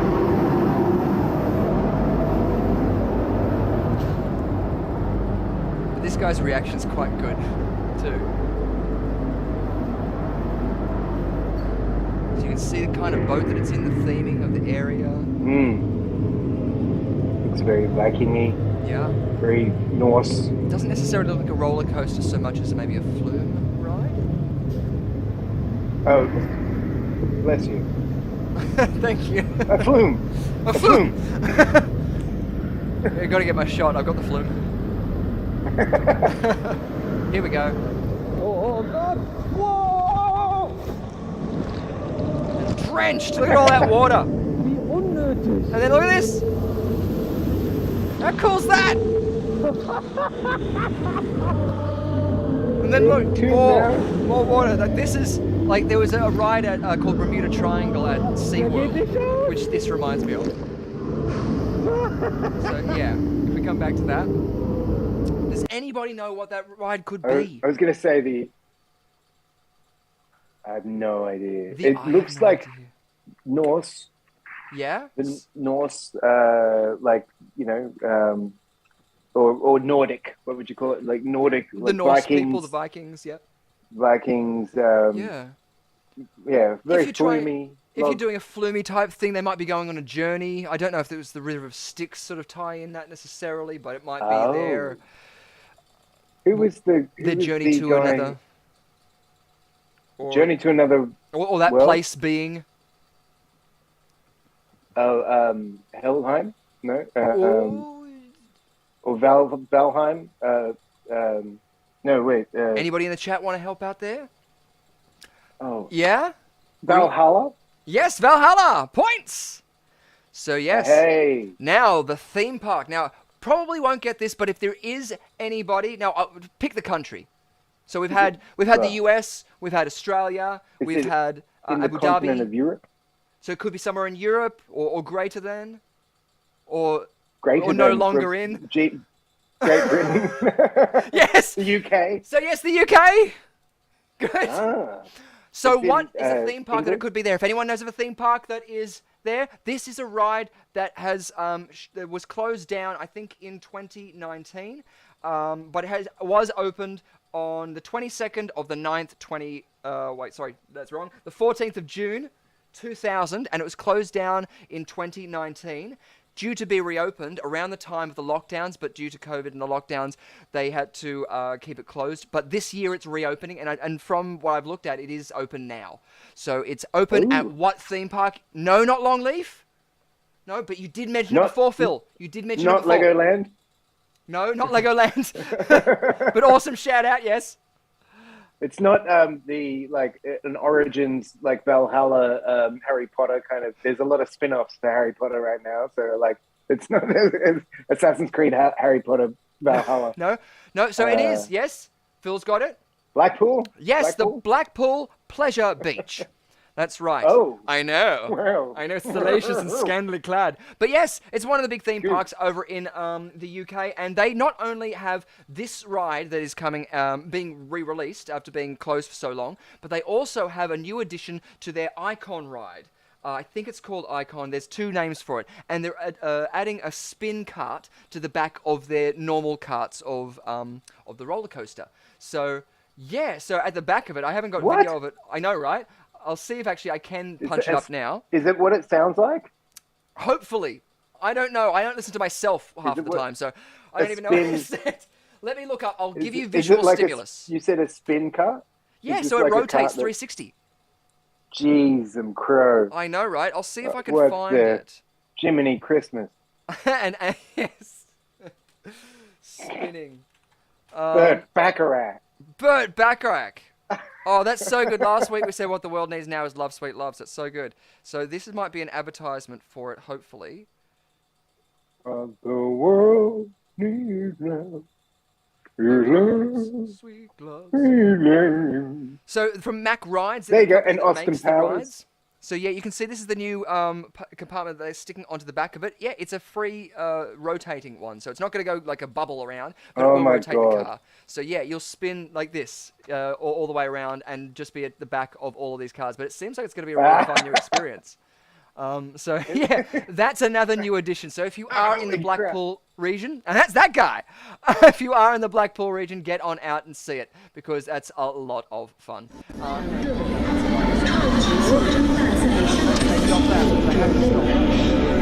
There we go, beautiful. On our first round, did we give you the points for that? I think. I think yeah. One memory that I have with a very early memory, I have. You know, you were talking about like small wooden roller coasters. When I was a really young lad, Richard knows this area, I'm sure. At the entrance on New South Wales coast, on the Central Coast, they had like, you know, the fair thing that that come in with, what do you call it, the carnival kind of thing comes in with, sets up the roller coaster. And I was a little boy, and they had this roller coaster that was right next to the water, and my father took me on it, and it was like one of these roller coasters that only has like one carriage, and then it goes, but it had like 2 seats on the one carriage. So we thought and I'm talking like I was like 5 maybe. So I assumed that because I was jumping in the first seat, I expected my dad to be right behind me in the same little car. And then they sent it off like trundle, chung, chung, chung, chung, chung, off I go.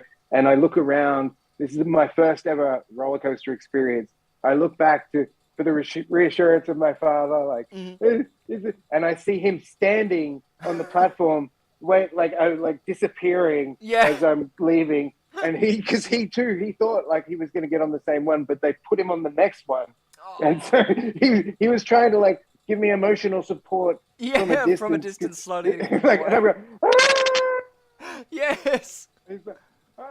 He still brings it up this day. It's like one of his like parenting fails kind of moments where he was like, I still remember when I put you on that roller coaster. It's his icebreaker at parties. Yeah.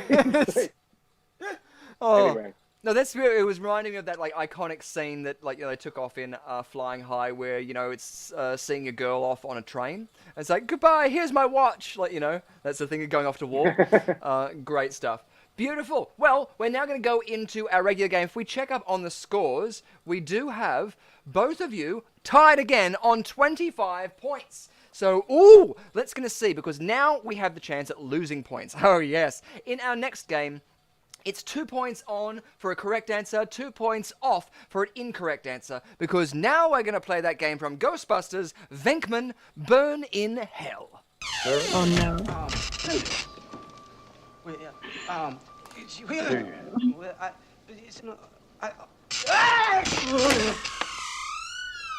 With these pretty ickle cards down here. So these Xena cards are a choice of 5. No gimmickry here. All you've got to do is pick one of these shapes and say it out loud if you think that I am communicating them to you through my eyeballs, or head waves, or, you know, this 5G that they've been installing in all of us.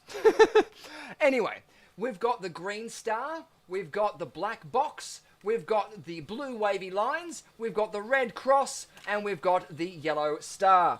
And yeah, it could be any of your choice. So even ask anyone else out in the house for you. 2 points on for a correct answer, 2 points off for an incorrect answer. The coroner's been getting pretty good at this, so I don't know what's in the formaldehyde, but maybe you want to get a supplement at it. As we hold up a card, which card is this? I'll get it full screen so the you yellow can actually circle. see me. There we go. What was it, Adam? Yellow circle. Yellow circle. Cool. Awesome. What would you be thinking, Camarilla? I was thinking the same thing, the yellow circle, but I don't have any paranormal abilities, so That's all right. Maybe Neither do I. Paranormal. I was picking up on her. Paranormal. I'm paranoid most of the time, but that doesn't stick into the same thing. But it's okay, because we're all in this together, and who knows, you could even just get it on a whim. There is, I think, a 12 to 15% chance of just getting it random. And because there's only 5, it's a 1 in a 5 chance. So, yes, I like it. But you're teaming up with that. Awesome. The people out there at home, we have Marnie Alton saying wavy lines. We've got Gulfine saying it's a yellow circle. The coroner says it's a red cross. Ree says it's wavy lines. Donovan saying it's a green star. I think that's it. Did I miss any, Ree? Wait, can you do the Monty Hall thing? The Monty Hall thing, what's that? Well, where you, with the 3 doors, and you say, well, we lock in our answer, but then you say, do you want to change your answer? No, that's a good point, because that is, you got to show us one. We could give you a choice of 3 boxes, and I could definitely make sure that I could either force that as a card or not force it as a card. But I'd like to try playing with that, because magic is a gimmick in itself. But in this one, I'm honestly, this time, trying to communicate to you what it is. Mustn't have got it right then. I know, I'm just terrible at this.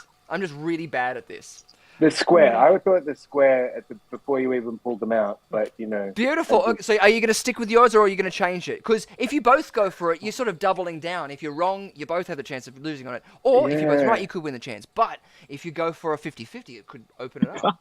I know, really I'm sorry, like, I'm giving you too many choices.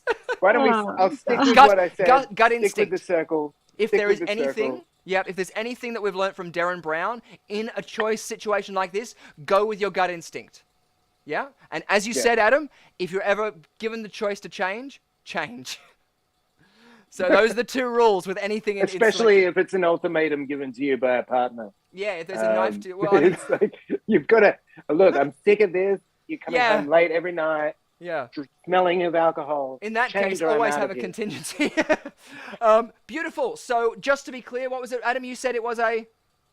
I said yellow circle. Yellow circle, awesome. And Camarilla?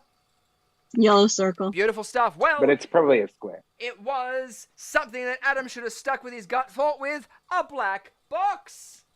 Exactly. You both lost 2 points. Boom, boom, boom, boom. But it still means that you're still equal, still 23. Nicely done. And if you guys at home didn't get out there in the chat and you wrote it down as a black box, you even wrote it down, dude. Yes. Go with the gut instinct. Am I gonna get paid $5 for this? Like in the movie? Like in the movie, the check's in the mail. and then you just get like a printed out laminate and like really nice sketch of a check mark. No, just me. Beautiful. Well, that takes us into a beautiful segue into our last game of our evening, our 4th round Quiz Arena tournament. So I'm going to bring that up on the back there. If you guys have a quick shout out, where can people find you guys out there in the weird world in the yonder? Did you want to shout out, Adam? Whereabouts can people find you? I'm on Xbox, gamertag at Mobius. Cool. Come and play PUBG with me sometime. Yes. I'll probably have something to plug in the future, but at the moment I can't. My socials are probably very inactive, so. That's right, the world is opening up, so they're bound to get more active. And plus, you have a little bubba as well. You've got like time occupied to being a daddy. So I know, and I'm a stay-at-home dad at the moment. Oh, good. Oh, fantastic. I'm one of those. We're getting they're more and more common every day, but cutting edge. Yeah. What can I say? I'm a feminist. Well, they need to get the bad experiences from somewhere. I mean, they just you never know. You never know what's going to traumatize your kid. That's it. Yeah, but it'll always come out in therapy. That's it. Beautiful. And Camarilla, is there anything you want to give a quick shout out to? Oh, that's my Instagram and Twitter. That's nothing really exciting. Oh, it's awesome. It's great fun out blog there. Stuff. Yeah, totally. And get amongst it. Beautiful work. Well, everybody else as well out there, it's now time for our Quiz Arena Live tournament. Get in and amongst there. Pester anybody else in your house. If you have a smart device, you can all play along. Simply get into the chat and put the corresponding number to the correct answer, and you'll see it get registered up there. Good luck and play along.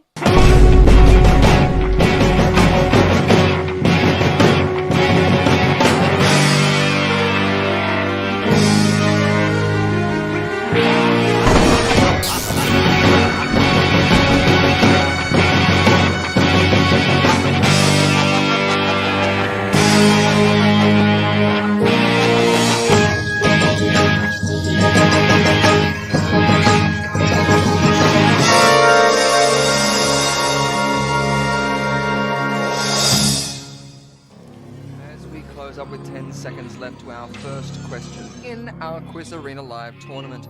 Get ready, these are timed as well, so jump onto those answers if you know them. Question number 1. Who was originally cast as Miss Scarlet in Clue 1985? 1. Karen Allen. 2. Eileen Brennan. 3. Colleen Camp. 4. Carrie Fisher. Ooh, so Clue, the 1985 film. Are you guys both au fait with this? I know it was Leslie Ann Warren, but I don't know who was originally cast. Oh, yes, Leslie Ann Warren's so amazing. But I know Eileen Brennan. Eileen Brennan is Mrs. Peacock. Mm-hmm. Yep. So I know it's not her. Cool. Awesome. Nice. And Colleen Camp, I think, as well was in the film too. Colleen Camp, wasn't she the maid? Yes. Yep. Yvette. Stooping with the vet. You know, I'm gonna go with the force on this one and say Carrie Fisher just for funsies. Nice. Cool. Damn, that's where I was That's gonna go. bold. Bold, I like it. Cool. So you're going Carrie Fisher. Adam, are you jumping on that as well? He's probably Karen. Sure. Yeah. Carrie Fisher. Yep, you're going to, after get blown out of the Rest in- ship, use your force powers to Peter Pan back towards it. I like it. Good stuff. Hopefully that was subverting expectations for comedy. Sorry. Kissing my brother. Yeah, exactly. Our answer was Carrie Fisher. Lux Voco out there got it. Yes! And you both got a point. So a 1 point on for a correct answer, 2 points off for an incorrect answer in this last round as well. Just so we can try and break up the mismatching there. Exactly. But You really raised well the done. stakes on us. I know. Man. Al Jetty Sudas, gotta love it. Our next question is, according to his son, Scott, Clint Eastwood was considered for the role of which villain in the original Batman series? 1. Two-Face. 2. Riddler. 3. Carmine Falcone. 4. Calendar Man. Ooh, a Batman I'm gonna go question. with Two-Face. You gonna go with Two-Face? Awesome. Yeah. Yeah, you can see Clint Eastwood playing Two-Face. Don't know why. I could see him playing Falcone too. Yeah, yeah. Because I was between him and Carmine Falcone. Or a very interesting Riddler. Because my favourite is the Frank Gorshin version of Riddler, so I could see him playing that, sort of like the suit wearing. Oh, from the 60s show, Yes. yeah. Wait a minute. So good. Yeah, he's fantastic. I love him. And that darn cat. Oh, so good. What would you guys be saying? You're going to be saying Two-Face. Adam, what would you be saying? I will say Falcone. Falcone? Awesome. Perfect work. Well, Rhiannon, do you know what was our answer? Of course I know. Uh-oh. Scott says that Clint was known for being Two-Face. Two-Face! Marnie and Lux both got it as well out there in the chat. And so, a point for Carmelo. Damn. There you go. And 2 points off for Adam. Oh, no. Oh no, I lose point. Ah, Yes. Yeah, 2 points off for an incorrect answer. Damn it. I love it. I'm really glad it was Tommy Lee Jones, though. He was so gold as that character. Had a lot of fun with And it. He yeah. was really good. He Yeah. was fantastic. In the novel Jurassic I don't Park, care. what is InGen's genetic rival? 1. Martell. 2. Magna. 3. Biosyn. 4. Biosphere. I wanted to say Madonna for number 2. So bad. We can It's call it InGen or I'm just surprised Madonna that the you artist. didn't spell it out and go Madonna. MAD-DNA. Oh, yeah, no, you're right. Oh, I should have. But there you go. You did it for me. Thank you for having my back. Beautiful. So what will you guys be thinking from that? If you're Is it sign or sin or sign? I'm gonna say bio. Biosyn, Biosyn. I never read the book, so Oh, yeah. But how about a 50-50? Let's go for a 50-50 on it. Yeah, knock two Yes. of those out. All right, well, I'm going to knock out, as much as I love it, MAD-DNA, and I'm also going to knock out Biosphere. Oh, so no Biosphere, no Madonna. I still say 3. Yeah. So you're still going Biosyn. Adam, what are you going?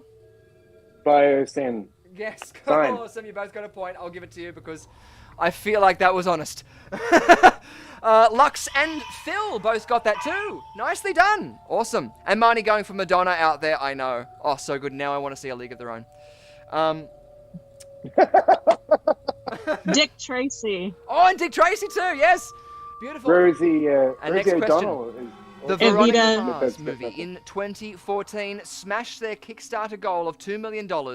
How much was raised? 1. $7.2 million. 2. $6 million. 3. $5.7 million. Or 4. $4.8 million. So the Veronica Mars movie in 2014. they I'll say smashed it. 1 just because you smashed it. Smashed it, Lice. The phrase in saying, yes, $7.2 million. Oh, I want to say 2, but it's the only round number. It is And too. I feel like Kickstarter would, the chances of raising a round number. I'm going to say 3. Gonna say 3. Awesome, nice. So 5.7 versus 7.2. What should be 4? Nice, I like it. Cool. You're right. You're probably smart in second guessing us because we are quite sneaky here. We'll see what we think and then we'll go, I would have gone with that one and then we'll mix those around too. So nicely done. Awesome. Carmela's going for 1 and Adam, you're going for 3. So let's find out. What was it, Rhiannon? Well, the Marshmallows, which is the fan base of Veronica Mars, rose 5.7 million. Nicely done. Beautiful work. So you got the point, Adam. Pwah. And Ree as well. You got that out there too. That's not me. It's not you. Sorry. That's not me. Is that Phil? I think it is. It either says Phil or Ree. No, we have someone else going by the name of Ree. So hello to my namesake. Oh, hello! There's another Ree. Fantastic. Every time I think of that, I think of the It's a Shine. Spider-Man imposter situation. Exactly. Yeah. In Dante's Peak in 1997, what was used to create the volcanic ash? 1. Newspaper shavings. 2. Moss. 3. Kitty litter. 4. CGI. Just throwing computers at it. Oh, I should know this because I like natural disaster movies. Oh, yes! But Yeah, Dante's Peak, Volcano, all of those. Oh, so good. yeah, I'm more of a Volcano fan though, because again, Tommy Lee Jones. Mm-hmm. There's nothing against Pierce Brosnan or anything, but Especially if he's listening. right, no. We know he's a regular viewer. Yeah, fan what of would you the be show. saying? Let's lock one in. Newspaper I feel like kitty litter would be bad to breathe in. Yeah. And absorbent, highly absorbent. Yeah, so maybe newspaper shavings or CGI. Okay, we'll lock one of those in. I'm going with 3. I Awesome. think You got kitty litter all the way. Awesome. I'll say 1. Awesome, just to I'll mix say up the vote. 1. Good stuff. Let's find out. What was it, Ree? It was newspaper shavings, same Nice. as Volcano. Yes! Perfect. Same as Volcano, Coincidentally, did you say? both Dante's Peak and Volcano came out in the exact same year, 1997. Sweet. Wait, but are we saying though that newspaper shavings can't be used as kitty litter? I mean, is that what we're saying? What? We're not endorsing here or there. Exactly. Consult your It doctor. could be considered Or your kitty vet. litter. Yeah. Question number 6. The final remaining 1979 Porsche 980 used in Risky Business from 1983 was sold at auction for $1.98 million. What year was it sold though? 1. 2021, 2. 2019, 3. 2017, or 4. 2016. A lot of numbers there.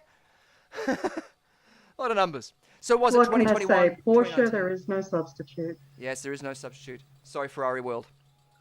I'm gonna go.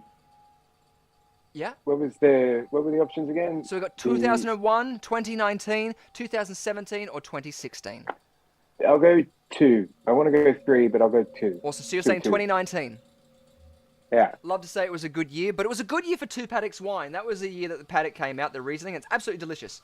The end of 2019 wasn't the best, though, but, hopefully things are getting I better went now. to New York in 2019. That was Oh, pretty perfect. good. That's good. Carmela, what would you be saying it is? My brain went to 2. 2. Awesome. So both going 2019. 2019. Unfortunately, you're both wrong. Wrong. I know. See, Tom Kenny. I met Tom Kenny, and he signed Oh, my cool. squanchy. Sweet. A squanchy. Squanch. Sweet Tom Kenny. Because he's also the voice of SpongeBob SquarePants, too. Yes, mostly known as SpongeBob SquarePants. Yeah. Why did I get up again? No, that's don't very, know. very cool. But yes. Awesome. Next question. Bubble Buddy. Yeah, we've got which episode of The Honeymooners was airing on television in Back to the Future from 1985? 1. The Sleepwalker. 2. The Man from Space. 3. The Golfer. 4. A Matter of Life and Death. Ooh, I'm going to say 2. You're going to say 2, The Man from Space, purely Man just from because Space. one of these days, Alice.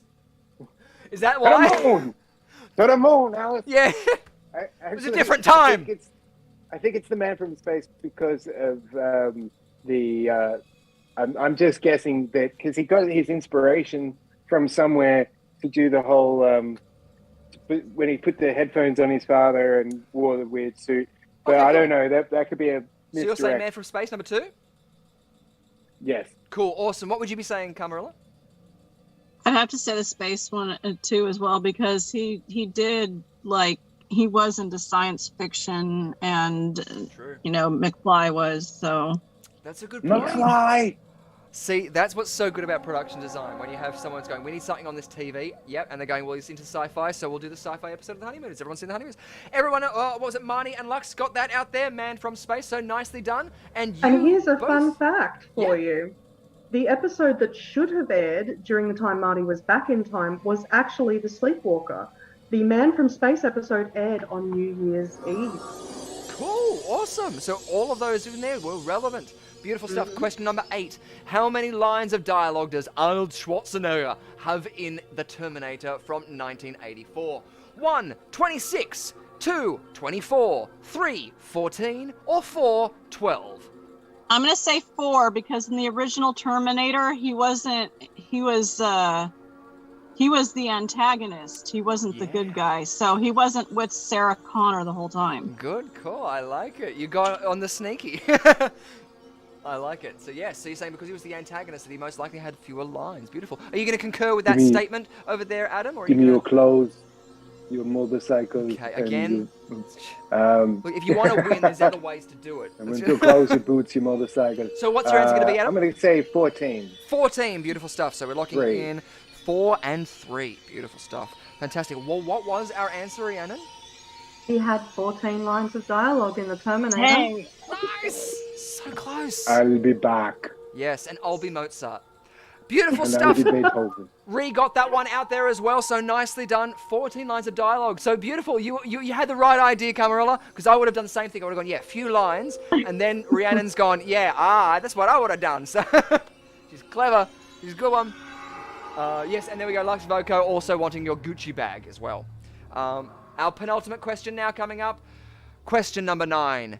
It's not the years, honey, it's the mileage. Is an ad-libbed quote from which movie? 1, The Lion of Africa. 2, License to Kill. 3, Indiana Jones and the Temple of Doom. Or 4, Indiana Jones and the Raiders of the Lost Ark. I think that might be the one. Yes. Oh, no, wait. Oh, which one's the... Maybe, Adam, if you try and say it Raiders like one of the characters from those films. Yes. Yes. I think it's the one where his father...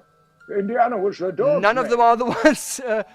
that's the Crusade, Last Yeah. Crusade. And he also I'm wasn't gonna Bond in say License to Kill. 3.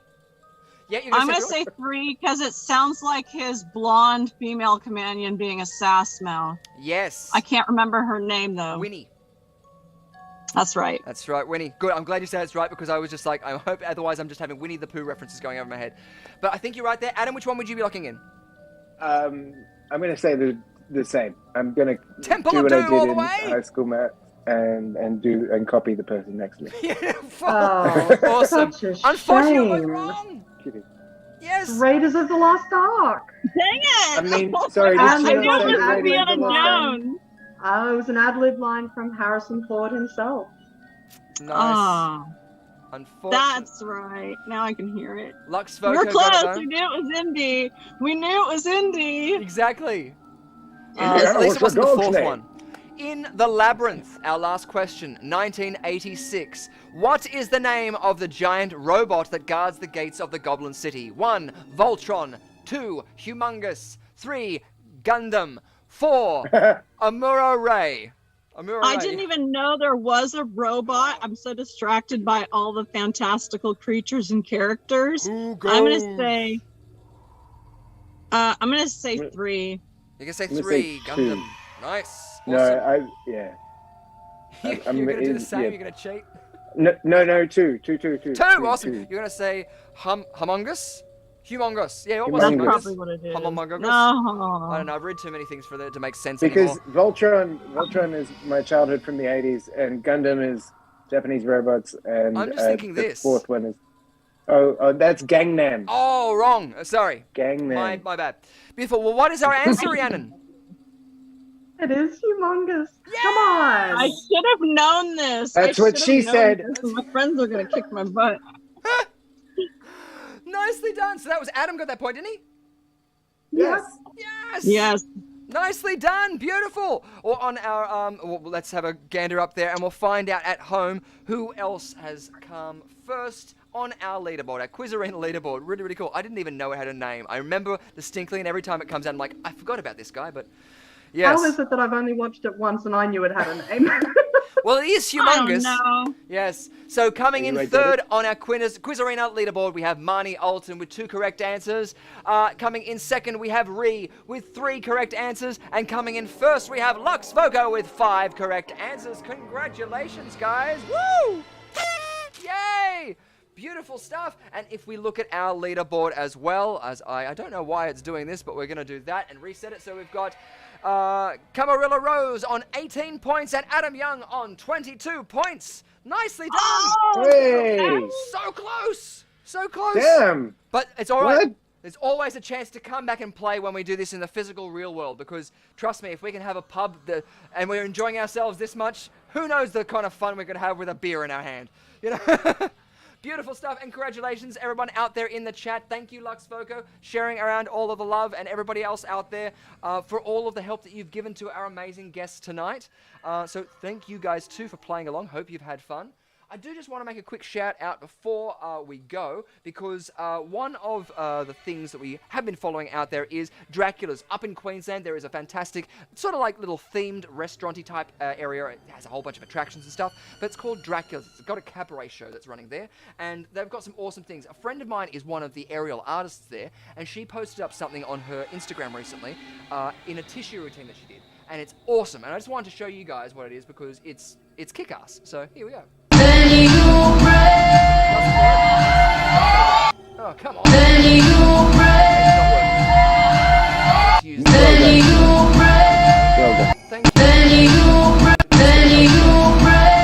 It should be working. I don't know why it's not working. Gremlins. These gremlins, I tell you what. Exactly.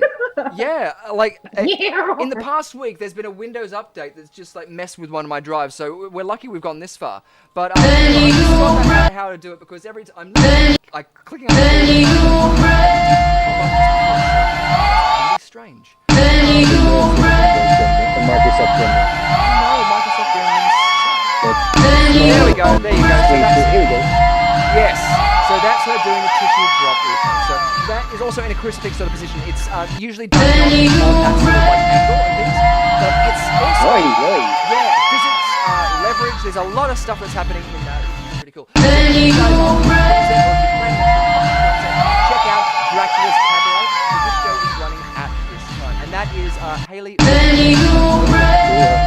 her out. Actually, Adam, we worked at Luna Park together. I don't know if you were at the same time as Hayley and I were working there.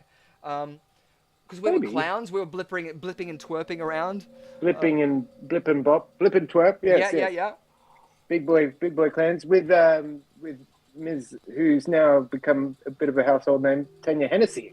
Yes, Tanya Hennessy, who's over in Dubai at the moment. There's a festival happening over there, and a lot of our friends are all over there at the moment, because there's a massive festival thing that's have opened up, and yeah, there's a lot of stilt walkers over there, crazy influencers and stuff like that too. But yeah, you can check her stuff out on YouTube as well. She does a lot of reviews and what was it, dance mums would say and things like that.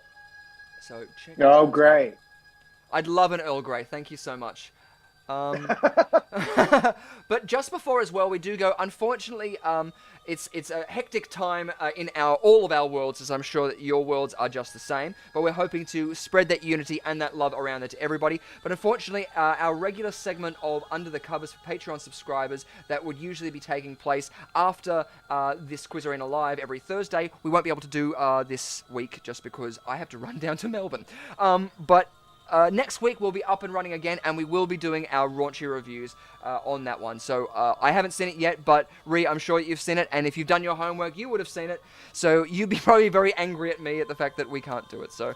No. I'm happy that we're putting it off for a week, because there are some things I need to get into focus before I. You need a shower. You need to de-cleanse. Yeah. I've burned like off half my back right now under scalding hot water, because this is worse than Greece.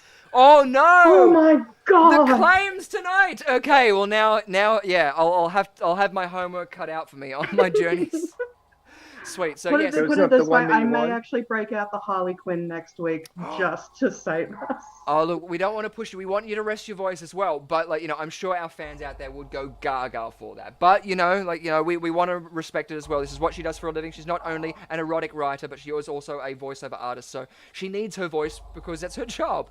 But within that too, I was thinking we might still make a segue, if you're willing to, for our Under the Covers segment.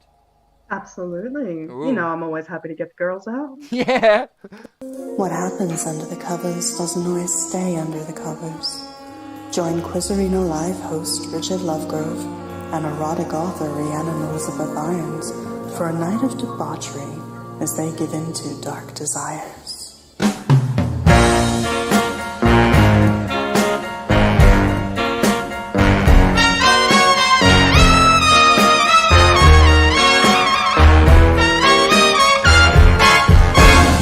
Beautiful. So you guys can get amongst that if you join the Under the Covers tier on our Patreon link, which is in the bio link in our video description.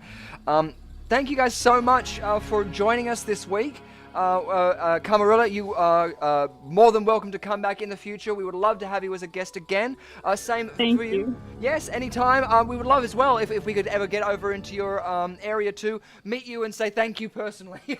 So we'll have a wine or something like that, and then a whinge, so we can both contemplate the wine. Same thing too for you, Adam, as well. We'd love to have you back and getting out in the world up there. I know that you're up north, up near the Byron Bay sort of area. So hopefully the floods weren't too bad for you as well up there. Yes, Foster. Yes, that's it. Yeah. We're pretty lucky in this area, from what I can tell. But yeah, in lower mid north coast, Foster. But yeah, we're very lucky. Yeah, everything's kind of just gone around. Well, thank you for having me, and this has been great talking to some adults. Being a stay-at-home father to a 8-month-old is, the conversations are very stimulating, as you can be assured. Oh, now I'm kind of wishing I did the whole thing, really like. And, boo boo. Yeah. Damn, it's after points. I want to give you a point for that. But you've already won. So Well, yes. how about giving my neighbours points? The kids have just started again with Funk You. Yes! No, we need to get them to my favourite. But I'm not going to mention what it is for 2 reasons on air. But that's also another good question that you can put in a quiz later on. Maybe if we have our end of season 2 quiz, where you'll have to watch all of these episodes back, ladies and gentlemen, because the questions are going to be based on our episodes ourselves. So yeah, check those out. Oh, you know I'm already compiling a list. I know, yes. Oh, and Rhiannon, you have always been amazing. I mean, you come in each week with the goods, every question, knocking them off their back. Not only are they perfect for our audience members out there, but sometimes, people don't want them to be too easy, but also not too hard. You're hitting them right where it hurts. I love it. Give some confetti. Yes. Confetti. Yay, Rhiannon. You got it. Thank you. I'm super glad that you guys are enjoying it. I've had a few people reach out to me, say, hey, can you maybe do some themes? I actually threw up a poll on Twitter during the week to ask what kind of themes you guys want to see. They want a Disney episode, so yes. You know what? I'm thinking not next week because I've already got my questions for next week, but the week after, I'm just going to go straight down the rabbit hole of Disney. Sweet. So, awesome. Yes, that's a great idea. Some hidden Mickeys. Sorry, Adam? Get some hidden Mickeys in there. Yes. Oh, of course. Absolutely. I'll break out the hidden Mickey tattoo that I've got from now. And just let it go. I was about to say, save that for Under the Covers. Beautiful. Well, it's in a place that you don't need to be under the covers for. Yes, exactly. It's got to be age appropriate. It's Disney. Disney, damn it. And are you saying that you want us to be your guest for the Disney episode? Absolutely. That's it. Oh boy. More yes. Disney. Yes. Even if you're wearing a gorilla vest. So awesome. Thank you guys so much. And thank you again, Rhiannon Elizabeth Irons. Again, it's been such a pleasure. You're welcome, sweetie. I'm only ever a call away, although at this point I think I'm just the furniture. Exactly, yes. No, you're an essential part of this show. So thank you so much, and we hope to see you guys all out there next week and having fun along there. Let us know what games you want to see played and what episodes you want to see us do specials of. I personally want to see a musical episode as well. So let us know. Join our Patreon. That came second in my poll, honey. Oh, did it? Oh, good. We will do a musical episode. Yes, beautiful stuff. As long as I don't have to sing. Great work. And thank you so much. We'll see you next week here on the Quiz Arena Live every Thursday at 7:30. Same bat time, same bat channel. See you later, guys.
The sun never sets on those who ride into it. We just gotta keep